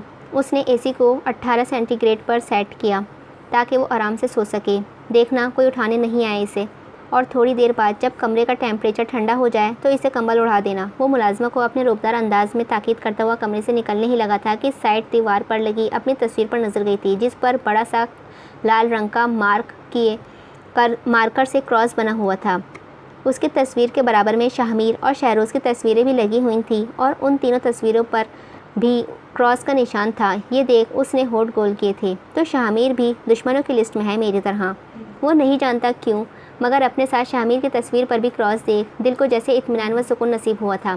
एक नज़र उस सोती लड़की को देखा, फिर सर झटक कर बाहर चल दिया। वो बाखूबी जानता था ये बात। अपने दिल में सिवाय नफ़रत के कोई जज्बा नहीं रखती थी वो लड़की उसके लिए। वो यूनी से लौटी तो काफ़ी थकन से चूर थी। मरियम आ गई? जा जल्दी जा, मेरे लिए चाय बना कर ला, मैं बहुत थक गई हूँ। रेहाना बेगम की बात सुन वो उलझकर उन्हें लगी थी। आजकल उनके क्लाइंट बहुत कम आ रहे थे, पार्लर बिल्कुल नहीं चल रहा था, जिसकी वजह से वो पूरे दिन सोफे पर महारानी की तरह बैठकर टीवी देखकर वक्त गुजार रही थी। ऐसे क्या देख रही है, अब जा भी। मरियम को समझ नहीं आ रहा था, भला पूरे दिन टीवी देखने वाला शख्स कैसे इतना थक जाता है कि वो हिल भी न सके एक कप चाय खुद बनाने के लिए।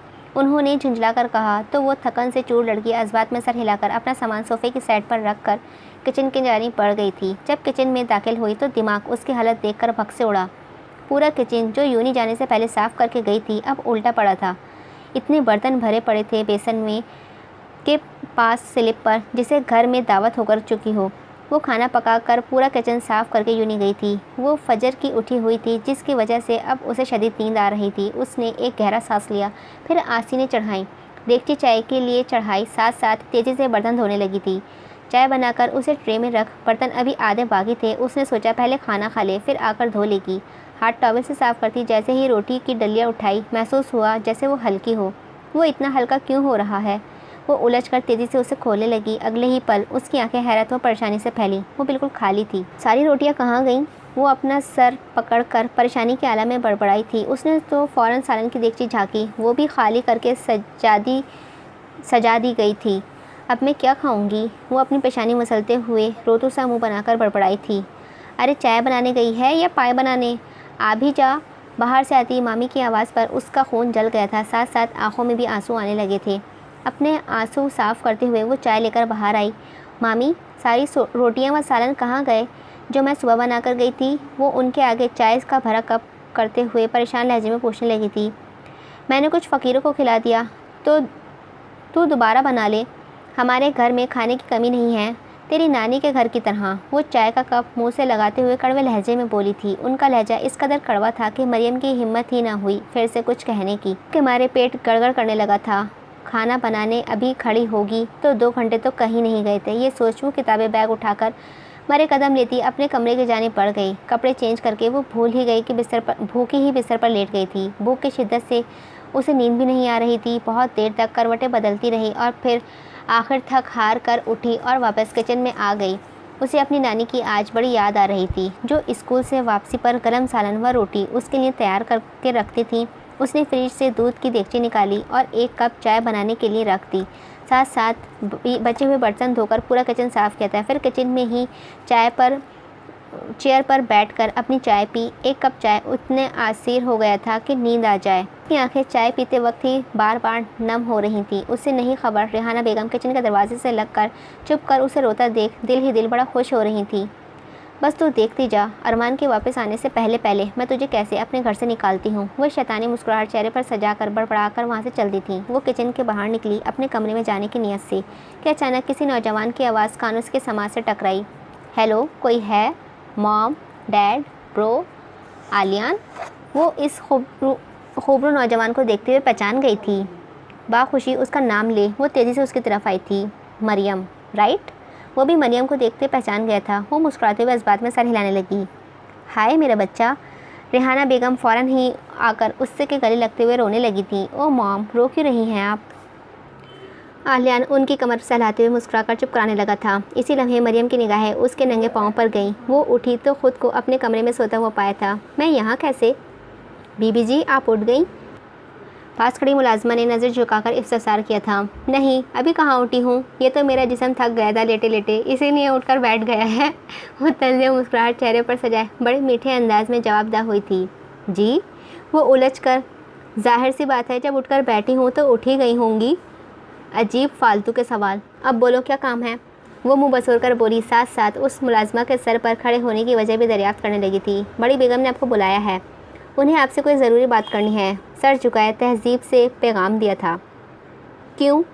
उनके खुद के पाँव में मेहंदी लगी है? एक आईब्रो उचकाकर तीखे लहजे में तंज़िया पूछा था। नहीं जी, मुलाजमा फ़ौरन नफ़ी करने लगी थी। नहीं लगी ना तो उनसे कहो खुद आ जाएं। कुआं प्यासे के पास नहीं जाता है, प्यासा कुएं के पास आता है। वो कड़े तेवरों से कहती वापस लेट गई थी। अब खड़ी क्या हो, जाओ बीबी, शाहीन बेगम किसी को बुलाएं और वो उनसे आने से इनकार कर दे। ऐसा तो पहले कभी ना हुआ था इस हवेली में। वो मुलाजमा उसी पेशोपश में खड़ी थी कि उसके किस मुँह से शाहीन बेगम से कहेगी कि उनकी पोती ने ना सिर्फ आने से इनकार कर दिया है बल्कि कहा है कि वो बात करने खुद उसके पास आ जाएं। जहाँ शाहीन बेगम के कहर व गज़ब से पूरी हवेली डरती थी, वहीं जूनी उसे अपने जूतों की नोक पर रखे हुए थी। ना करें बीबी जी, मैं गरीब उनकी अताब का शिकार हो जाऊंगी, थोड़ा करम करें मुझ पर। वो चल ले मेरे साथ। मुलाजमा को शदीद डर लाहिक था कि जूनी का पैगाम पहुंचाने पर वो ही उसके गुस्से का शिकार ना हो जाए। उसने हाथ जोड़कर इल्तिजा की थी तो वो इतनी पत्थर दिल भी ना थी कि उसकी मजबूरी ना समझे। ये तुम लोगों का अच्छा है, जिसे नरम दिल पाओ उसके सामने हाथ जोड़कर अपनी बात मनवा लो। वो नूरी भी यही पत्थर पैतरा खेलती है मेरे साथ।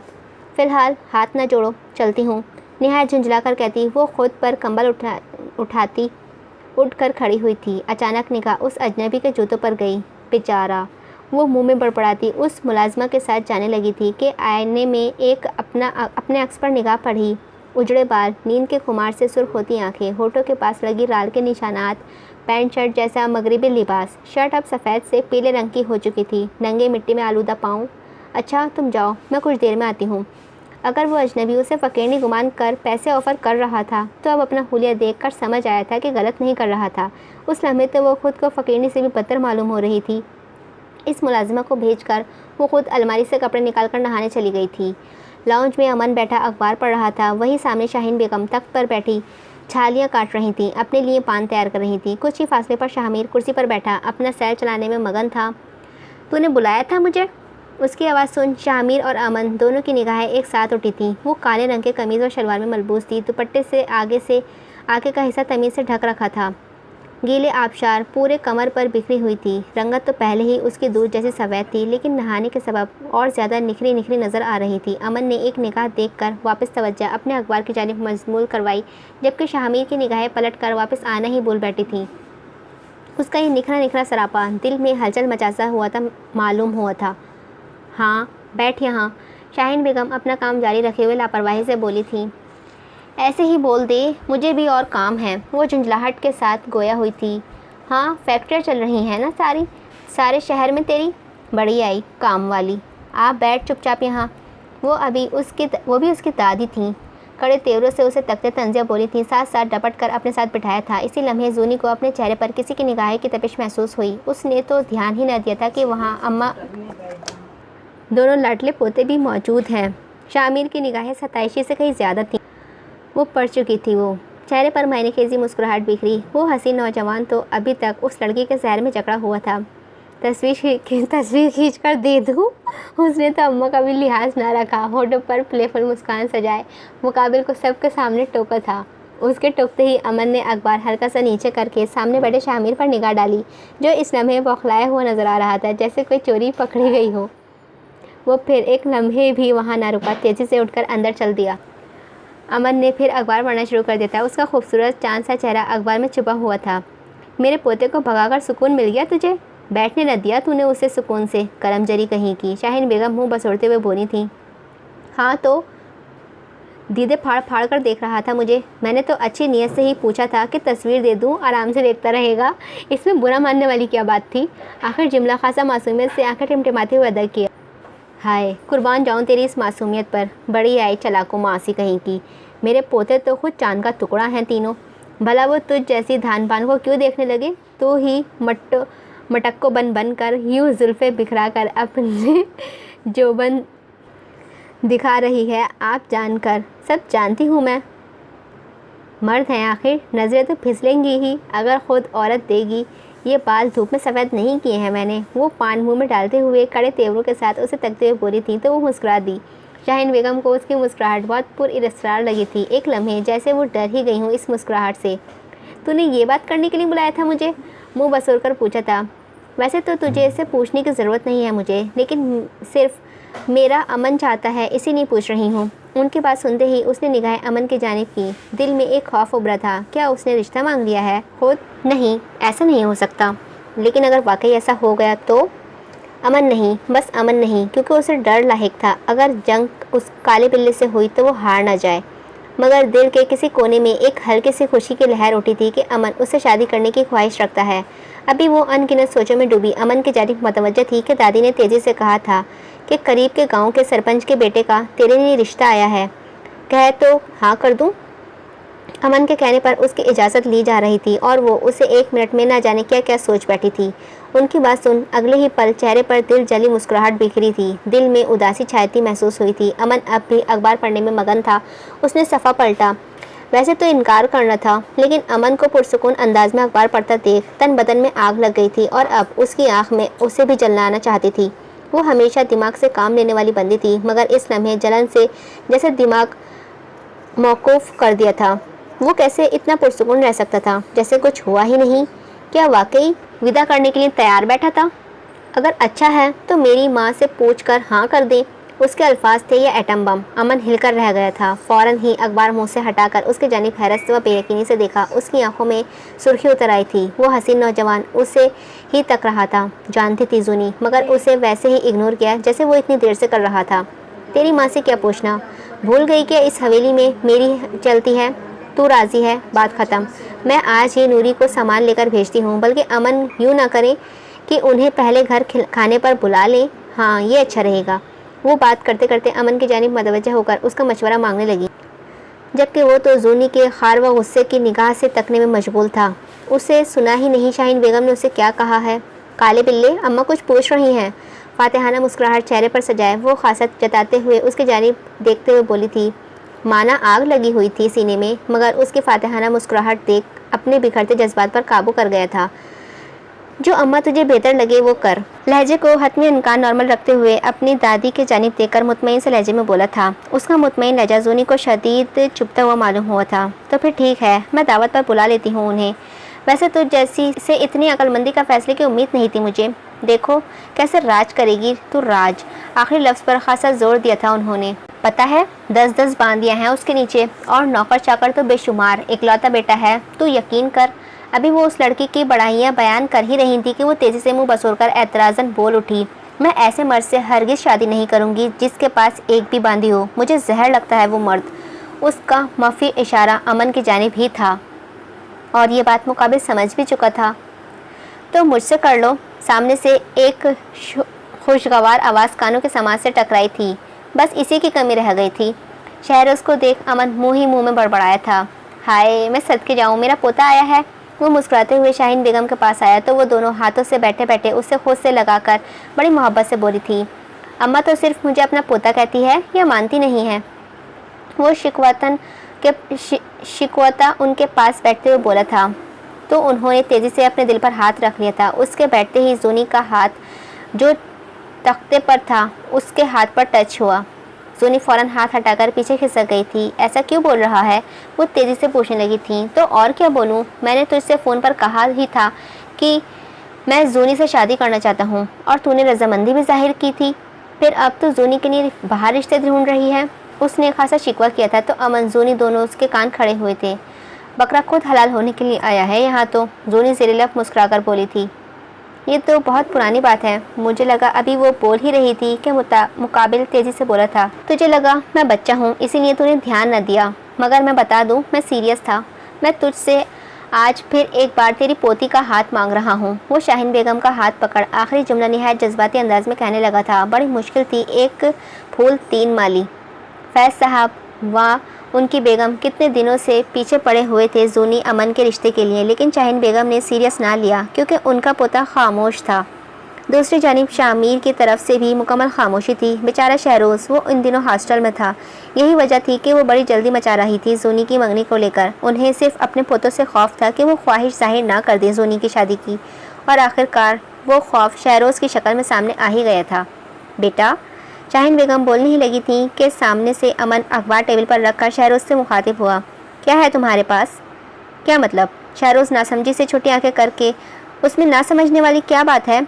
तुम हवेली की बेटी का रिश्ता मांग रहे हो। बताओ ना, पसंद करोगे? बताना पसंद करोगे? क्या है तुम्हारे पास? ना नुक्फा ना देने के लिए अमन की एक पाँव पर दूसरे पाँव टिकाते तनकीदी निगाह से उसके जानिब देखते हुए मगरूर व तफ्तीशी से लहजे में इस्तफसार किया था। मैं अभी पढ़ रहा हूँ।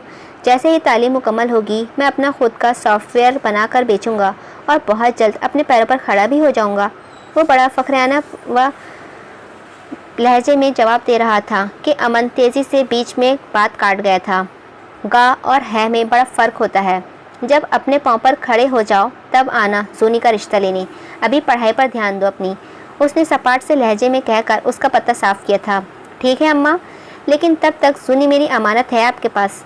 अमन को खार की निगाहों से तकते हुए शाहीन बेगम को देख खासा जताते हुए बोला था। तुम्हें तो कोई मसला ही नहीं है।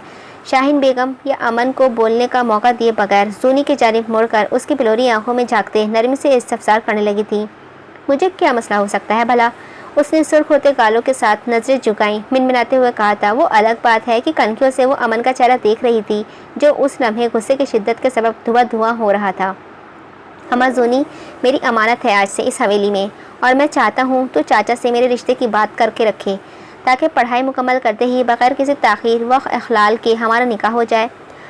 खलाल का लफ्ज़ उसने अमन को देखकर खासा ज़ोर देते हुए कहा था। यकीनन ये लफ्ज़ अदा ही इसके लिए किया गया था। शाहीन बेगम अपने पोतों के सामने बुरी बनना नहीं चाहती थी, इसीलिए उस लम्हे खामोशी को तरजीह दी थी। हाय अल्लाह, मुझे तो शर्म आ रही है। जूनी अपने दुपट्टे में मुंह छुपाते झेप कर बोली थी, फिर तेज़ी से वहाँ से उठकर भागी थी। उसका अमल अमन के सीने पर सांप लौटा गया था। वो लड़की कोई मौका हाथ से जाने नहीं देती थी उसे तपाने का। शर्म आ रही है, माई फुट, ड्रामेबाज कहेगी।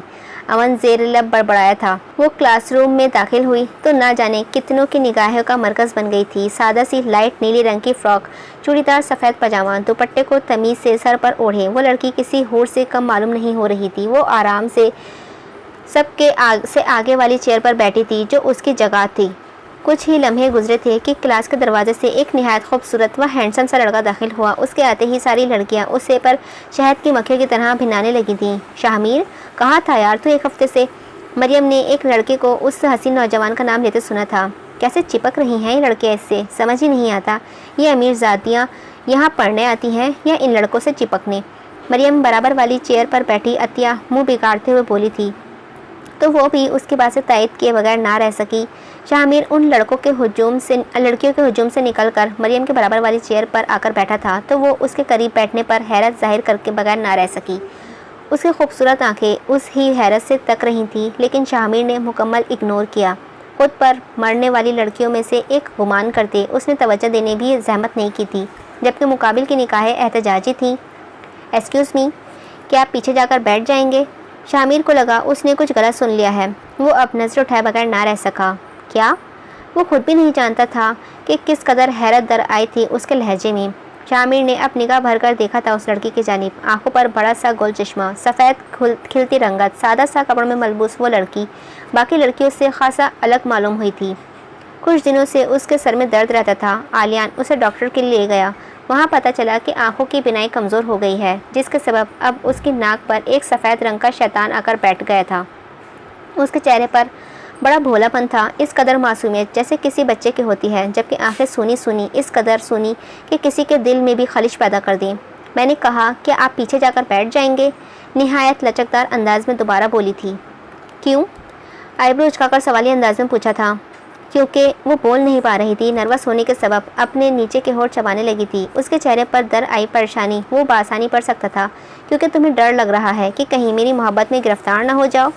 उल्टी आईब्रो उचकाकर आंखों में शरारत लिए प्लेफुल मुस्कुराहट के साथ, हैं? उसके खुद पसंदीदी ने एक लम्हे के लिए मुकाबिल को शॉट में डाला था। उस लड़की का खुला मुंह देख वो बेइख्तियार मुस्कुरा दिया था। हमारे यहाँ अच्छा नहीं समझा जाता लड़के लड़कियों का इतना करीब बैठना। वो नज़रें झुकाकर तेज़ी से अपने बात को वजाहत देने लगी थी। ओह, तो दकियानूसी सोच वाले हो? वो होठों को गोल करते जिक्र वाले अंदाज में बोया हुआ था। दकियानूसी की क्या बात है? हम बराबरी पर बैठे हुए हैं इस वक्त, जबकि मैं एक लड़की हूँ। उसने ख़ास कॉन्फिडेंस के साथ मुकाबिल कर रद्द किया था। उसका सादा जुमला बड़े मुफाहम लिए हुए था अपने अंदर। इस लड़की का आखिरी जुमला डायरेक्ट दिल पर लगा था शाहमीर के।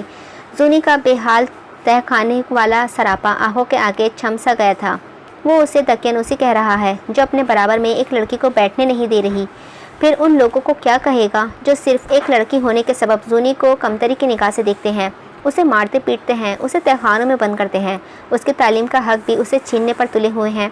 वो आज तक उस पर होने वाले तमाम जुल्मों पर खामोश रहा क्योंकि उसे वो कभी गलत ना लगा था। उसका मतलब साफ था, सोच तो उसकी भी दकियानूसी है। वो खामोश हो गया। प्लीज़ मैं कंफर्टेबल नहीं हूँ, उसने लचकदार अंदाज में कहा था।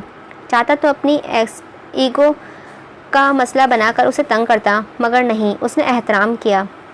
एहतराम, क्योंकि हर लड़की के घर का माहौल एक जैसा नहीं होता है, और ये बात वो लड़का अच्छे से समझता था। जूनी पर आई मुसीबतें देख रखी थीं उसने। भागी घर से आफिया थी, मगर सज़ा जूनी ने भुगती। अगर और लड़कियों के मामले में यही तो होता है, करता कोई है, भरता कोई है।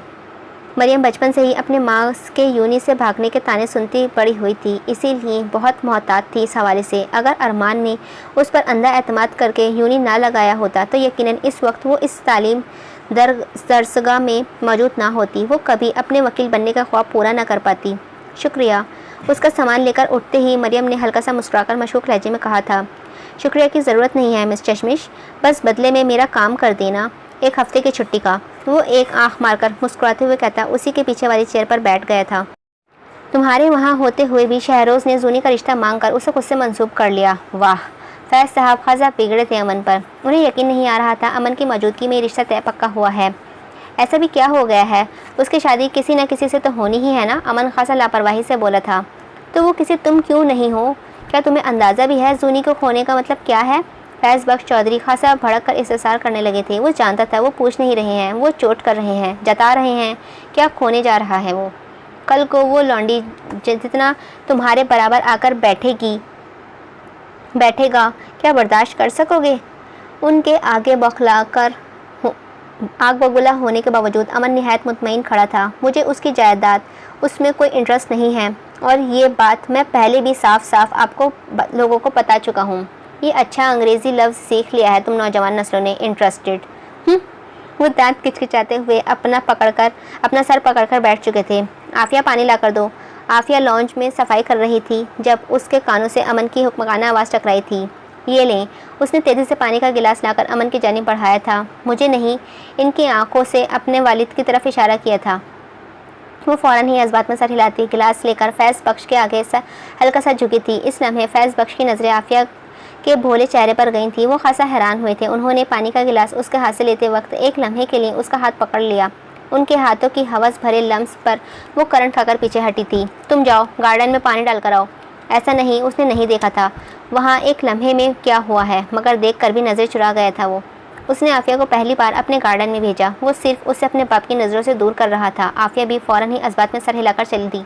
उसके चेहरे पर ना ये कुआरापन, उसकी मासूमियत कैसे, उनकी निगाहें किस कदर तेज़ व ख़ास तौर पर एक लड़की के मामले में, इस बात का अंदाज़ा अमन को आज हुआ था। हमारे यहाँ कहते हैं जिस मर्द को औरत को देखकर कुछ ना हो उसे चाहिए कि अपना डॉक्टर से चेकअप करवाए। वो हासा जताते हुए मुआफ़ाना अंदाज में बोले थे तो अमन की आंखें सुर्ख हुई थीं। उसने कोई जवाब ना दिया, जबकि कानों में चीख गूंजती सुनाई दे रही थी। वो भूला नहीं था आज तक। मुझे तो समझ नहीं आ रहा है कि कैसे मर्द हो तुम, मर्द हो भी या नहीं। अमन की खामोशी उन्हें यकीन दिला गई थी कि उनका अंदाज़ा बिल्कुल ठीक है। और अंदाज़ा कैसे ठीक ना होता, घाट घाट का पानी जो पी रखा था उस आदमी ने। आफिया के चेहरे पर दूर दूर तक कोई तकलीफ़ के आसार नहीं थे, ना ही हाथ व चेहरे पर कोई ज़ख़म, वरना कनीज़ों के जिस्म व चेहरे पर सिगरेट के जले के निशानात होते हैं या मारपीट के, जो उनके साथ ज़बरदस्ती करते वक्त दिए जाते हैं। अमन उस कनीज़ से वो तकलीफ़ दे ही नहीं रहा है जिसके लिए अमन के पास उसे छोड़ा गया है। ये ख्याल आते ही वो दांत पीसकर हाथों में पकड़ा गिलास दीवार पर मारते हुए खड़े होकर दहाड़े थे। अगर मर्द होना एक कमज़ोर निढाल औरत के जिस्म पर काबिज़ होने का नाम है आपके लिए, तो सॉरी, मैं ऐसा मर्द होने से बाज रहा। उसने निहायत मुतमईन से अंदाज में जवाब दिया था। फैज़ साहब उसे हैरत से देखने लगे। शौक जो लगा था, वो हवेली का पहला लड़का था जिसने अभी तक अपनी कनीज़ के जिस्म को नहीं नोचा था। नोचता तो बहुत दूर की बात, देखता तक नहीं था। यही सबब था आफिया उसकी मौजूदगी में भी पुरसुकून रहती थी। आफिया की कमसिन जवानी देखने के बाद उनके अंदर हवस की आग भड़क उठी थी। तुम तो मेरी समझ से बाहर हो अमन। ये सज़ा की हकदार है। इसे यहाँ हवेली में आराम से रहने के लिए नहीं लाया गया है, सज़ा के लिए लाया गया है। इसीलिए इस कनीज़ को मेरे कमरे में भेजो फ़ौरन। वो गुस्से से हुक्म सादर करते अभी एक कदम चले ही थे कि अमन तेज़ी से कतई लहजे में बोला था, नहीं, वो मेरी कनीज़ है। दादा जान ने उसे मुझे दिया है। उसे सज़ा देने का हक़ सिर्फ मेरे पास है। दूसरी जानिब आफिया गार्डन में पहुंची तो देखा पौधे को तो पहले ही पानी दिया जा चुका है। वो यही बताने वाले वापस लौटी थी तो फैज़ बख्श चौधरी की रूह को छल्ली कर देने वाले जुमले कानों से जमा से टकराए थे। वो अपनी जगह बुत बने खड़ी हो गई। स्टडी व बेडरूम के दरमियान जो शीशे का दरवाज़ा खुला हाइल था, उससे स्टडी से तो बेडरूम साफ नज़र आता था, लेकिन बेडरूम से सिवाय काले शीशे के कुछ नज़र नहीं आता था। इसीलिए वो बाप बेटे आफिया को ना देख सके, जबकि वो वहीं शीशे से लग कर खड़ी थी, अपने मुंह पर हाथ रखे दोनों की बातें सुन रही थी। कमरे में गर्मा गर्मी का माहौल था।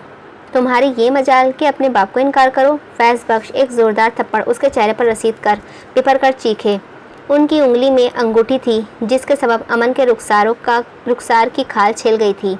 अमन ने गुस्से से दोनों मुट्ठियां भींच लीं, माना वो थप्पड़ अमन के चेहरे पर पड़ा था, मगर तकलीफ़ आफिया ने महसूस की। आज उसने जान लिया था वो सिर्फ ज़ुबान का कड़वा है, दिल तो बड़ा साफ है उसका।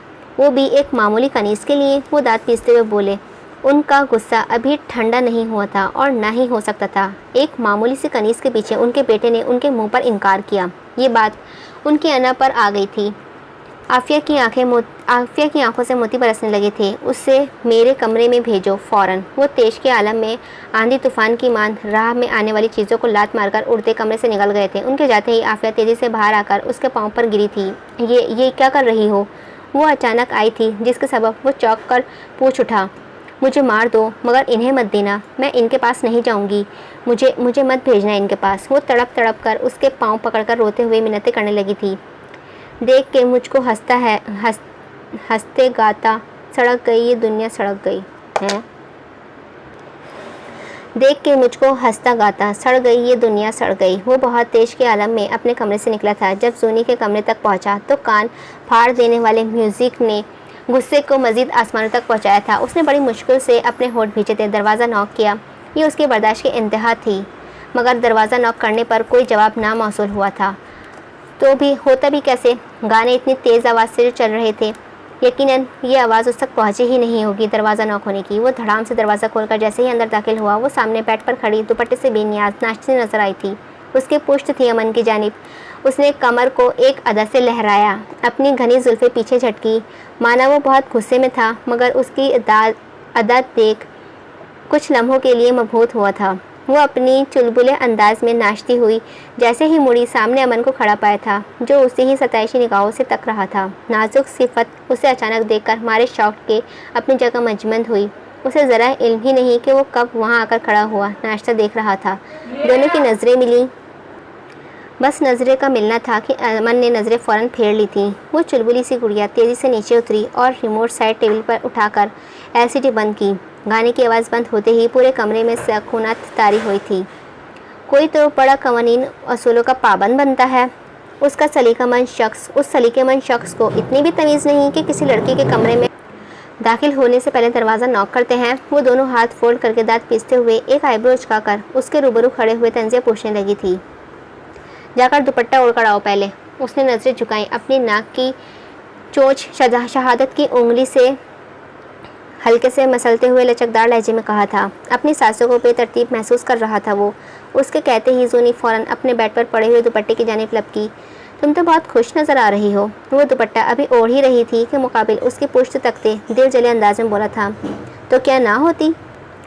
दुपट्टा तमीज़ से सर पर ओढ़ते जब वो सामने आई तो अमन को मजीद अपनी सांसें बेताल व बेतरतीब होती हुई महसूस हुई थी। मासूमियत की इंतहा को छूते सवाल दागा था। उसके सवाल ने मुकाबिल नौजवान के तन बदन में आग लगाई। बिल्कुल होना चाहिए, आखिर मंगनी जो होने जा रही है तुम्हारी। लेकिन एक बात समझ नहीं आई, जब शादी ही करनी थी तुमने तो दादा और अपने पापा के हुक्म के खिलाफ जाकर पेपर्स देने क्यों गई? वह जज्बस होकर उसके नाजुक बाजू दबोच कर झंझोड़ते हुए सवालिया अंदाज में पूछने लगा था। वो जानना चाहता था आखिर इस लड़की के दिमाग में चल क्या रहा है। उस हसीन नौजवान की आंखों में आग के शोले देख वो बजाय डरने के इत्मीनान से मुस्कुराई थी। अमन उसके मुस्कुराहट पर उलझा था। किस बात की आग लगी है दिल में? इसीलिए कि तालीम छोड़कर मंगनी कर रही हूँ, या इसीलिए कि तुम्हें छोड़कर मंगनी कर रही हूँ? अजीब सी चमक उभरी थी उन बिलोरी आंखों में ये सवाल करते वक्त। ये वो सवाल थे जिसे सुन 1-2 सानियों के लिए वो साकत हुआ। उसकी पकड़ भी ढीली पड़ी मुकाबिल के नाजुक बाजू पर। दिल को उसके सवाल पर डोलते हुए पाया था। जवाब नहीं था उसके पास कोई। क्यों खेल रही हो सबकी ज़िंदगियों से? क्या वो नहीं जानता था ख़ानदान के किसी भी फ़र्द के लिए नफ़रत व कुदरत के सिवाय जज्बा नहीं रखती थी वो किसी? फिर क्यों खेल रही है ख़ानदान के तीनों लड़कों के दिलों से? वो लड़की क्या समझती है? अंधा है वो? या समझती है कि सिर्फ वो ही अकल लिए पैदा हुई है इस दुनिया में? क्योंकि मेरा मनपसंद खेल है ये। चेहरे पर मुस्कान लिए वो तेज़ी से बोली थी, बस कर दो जू, दूसरों की ज़िंदगी में आग लगाओगी तो अपने हाथ भी जल जाएंगे। उसे अपने करीब कर उसके बाजू झंझोड़ते हुए समझाने वाले अंदाज में गोया हुआ था। कितनी फ़िक्र है काले बिल्ले को मेरे हाथों की। वो होठ गोल करके उसके संजीदगी से दी गई नसीहत मजाक में उड़ा गई थी। ओह, ये क्या हुआ है? अचानक ही उसकी निगाह अमन के रुखसार पर छिले हुए हिस्से पर पड़ी थी। वो तेज़ी से थोड़ा सा उचक कर उसके चेहरे को बगैर फिक्रमंद नज़रों से तकते हुए पूछने लगी।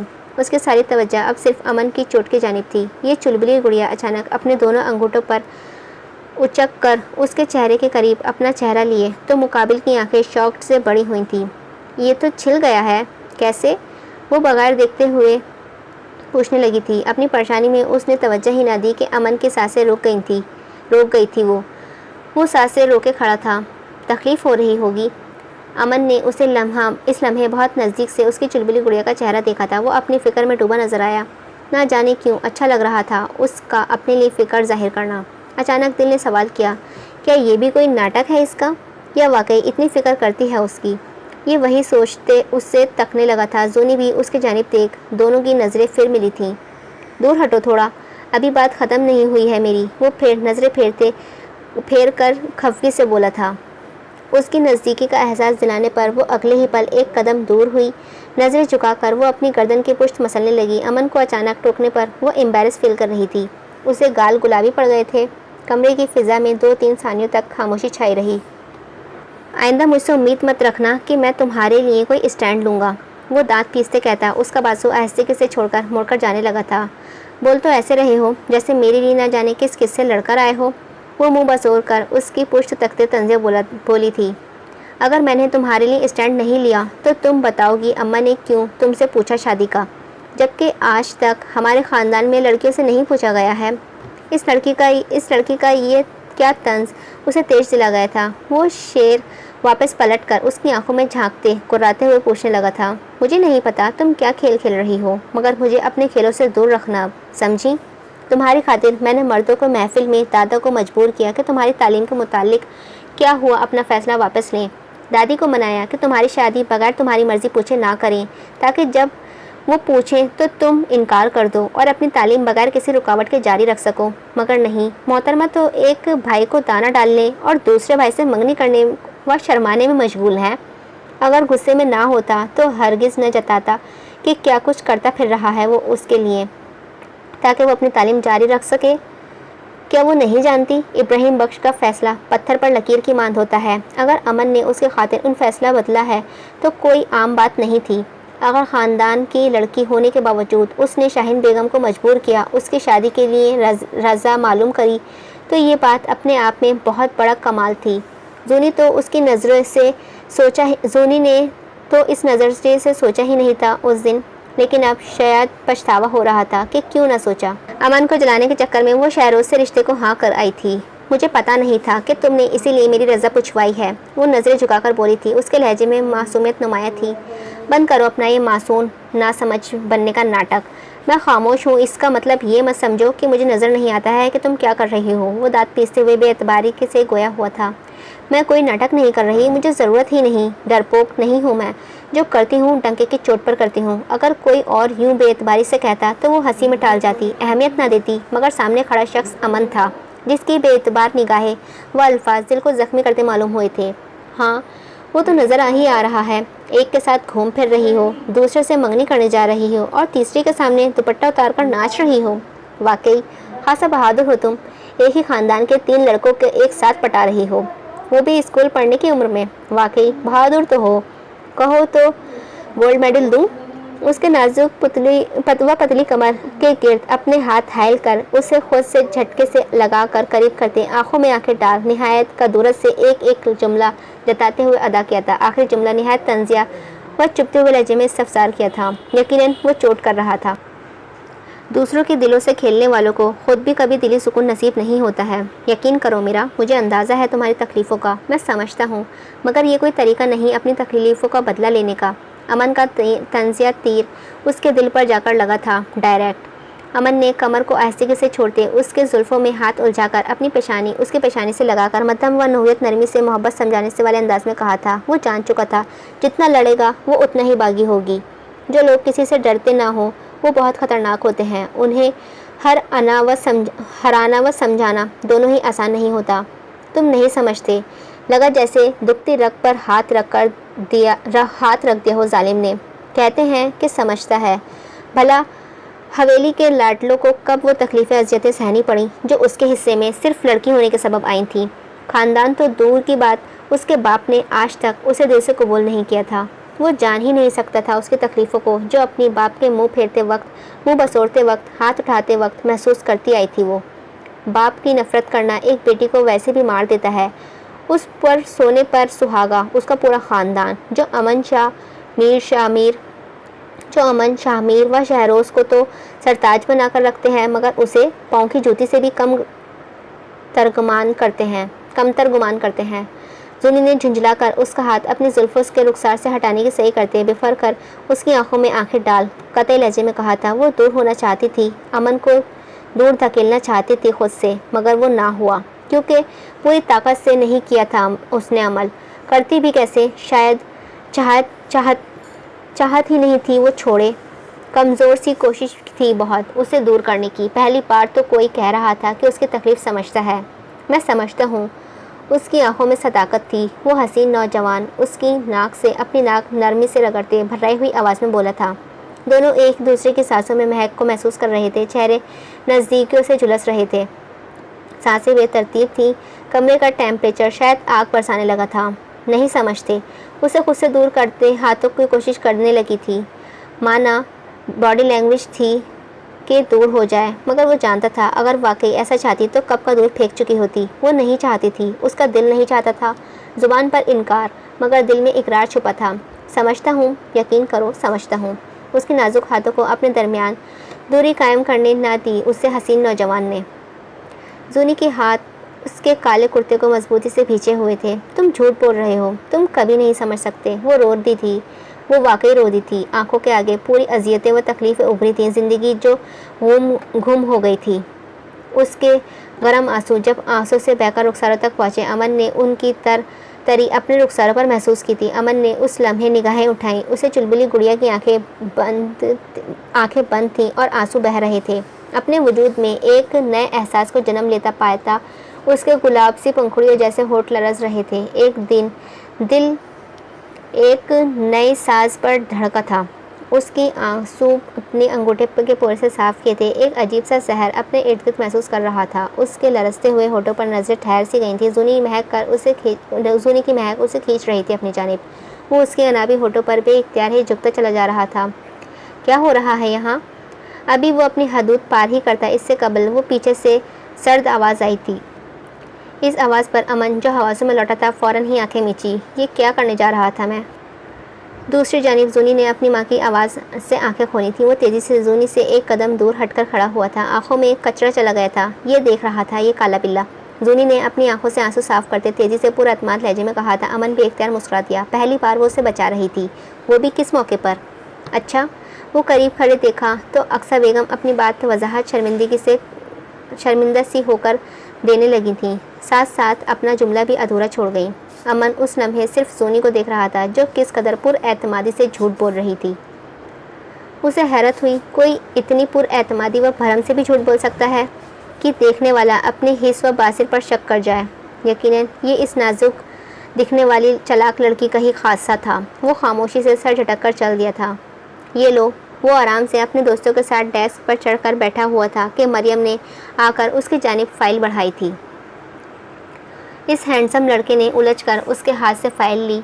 उसके अंदर लव लेटर तो नहीं है ना? वो शौकी से एक आईब्रो झुकाकर पूछने लगा था। शामिर के सारे दोस्त उसकी बात सुनते ही हंसने लगे थे। उसके दोस्तों का खुद पर हंसना मरियम को शदीद नागवार गुजरा था। वो बगैर कुछ बोले वहाँ से तेज़ी से बाहर निकल गई। पूरी रात बैठकर उसका काम किया था मरियम ने, और बदले में बजाय शुक्रिया अदा करने के उसने अपने सारे दोस्तों के सामने उसे एम्बैरस किया था। शामिर ने उसे जाने के बाद फ़ाइल खोली तो ये देख काफ़ी हैरान हुआ कि उसका किया मजाक वो नादान, वो भूली चश्मिश सीरियस ले गई थी। वो वाकई उसका काम करके ही ले आई थी। उसकी राइटिंग बहुत खूबसूरत थी। एक दो सानियों के लिए वो बगौर दिखता चला गया था। क्या देख रहा है? दानियाल तजस्सुस से पूछ उठा। इस फाइल में नज़रें जमाए देख। लव लेटर अपने खून से लिख दिया है क्या, जो नज़र ही नहीं हट रही? एनी उसे अपने कंधा टिकराते हुए एक आंख मारकर छेड़ते हुए पूछने लगी थी।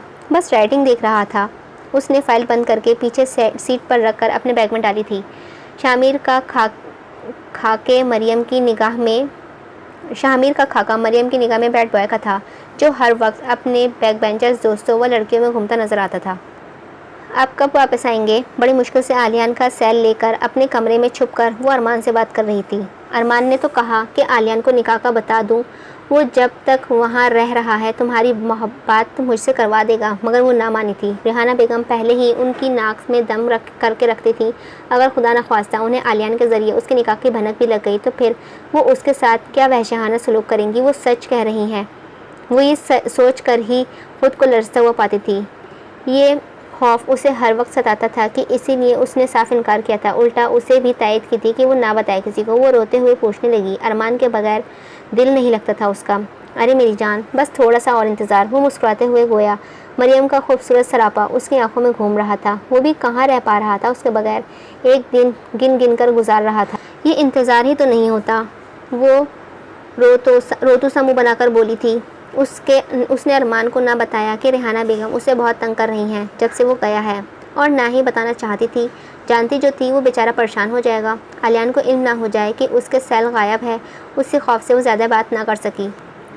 वो तो यही शुक्र कर रही थी कि बात हो गई है, चाहे कुछ मिनटों की सही। दिल को थोड़ा करार आ गया था उसकी आवाज़ सुनकर। रेहाना बेगम का उसे इस कदर खौफ था कि उसके दिल में कि कभी उनका सेल लेने का ख्याल ही नहीं आया था। वो छुपती छुपाती आलियान के कमरे में पहुंची और सेल वापस साइड टेबल पर रख कर पलटी थी। कमरे से निकलते वक्त उसका पाँव अंधेरे के सबब टेबल से टकराया। माना ज़्यादा चोट नहीं आई थी, मगर तकलीफ के सबब हल्की सी सिसकी मुँह से बेसाख्ता निकली, जिस पर आलियान की आँख खुली। मरियम को अपने कमरे में देख वो उलझा, मगर अगले ही पल मुस्कुरा दिया। उसे लगा मरियम पसंद करने लगी है उसे, इसीलिए छुपकर उसके कमरे में आई थी ताकि उसे देख सके। जब से वो आया था मरियम ही उसके सारे काम कर रही थी, जिसका सबब खुशगवानी पैदा हो जाना नॉर्मल सी बात है, जबकि वो बेचारी तो अपना छोटा भाई व देवर गुमान कर उसके सारे काम कर रही थी। मरियम जैसे खूबसूरत व सुलझी मिजाज की लड़की को पसंद करे तो वो क्यों कर खुश ना हो। आगे का नावल कंटिन्यू रहेगा। उम्मीद है आपको ये नावल पसंद आया होगा। अगर पसंद आया हो तो प्लीज़ लाइक कीजिएगा और मेरे चैनल को सब्सक्राइब कीजिएगा। मिलते हैं इस नावल के नेक्स्ट पार्ट के साथ। जब तक के लिए अपना ध्यान रखिएगा और मुझे अपनी दुआओं में याद रखिएगा। अल्लाह हाफ़िज़।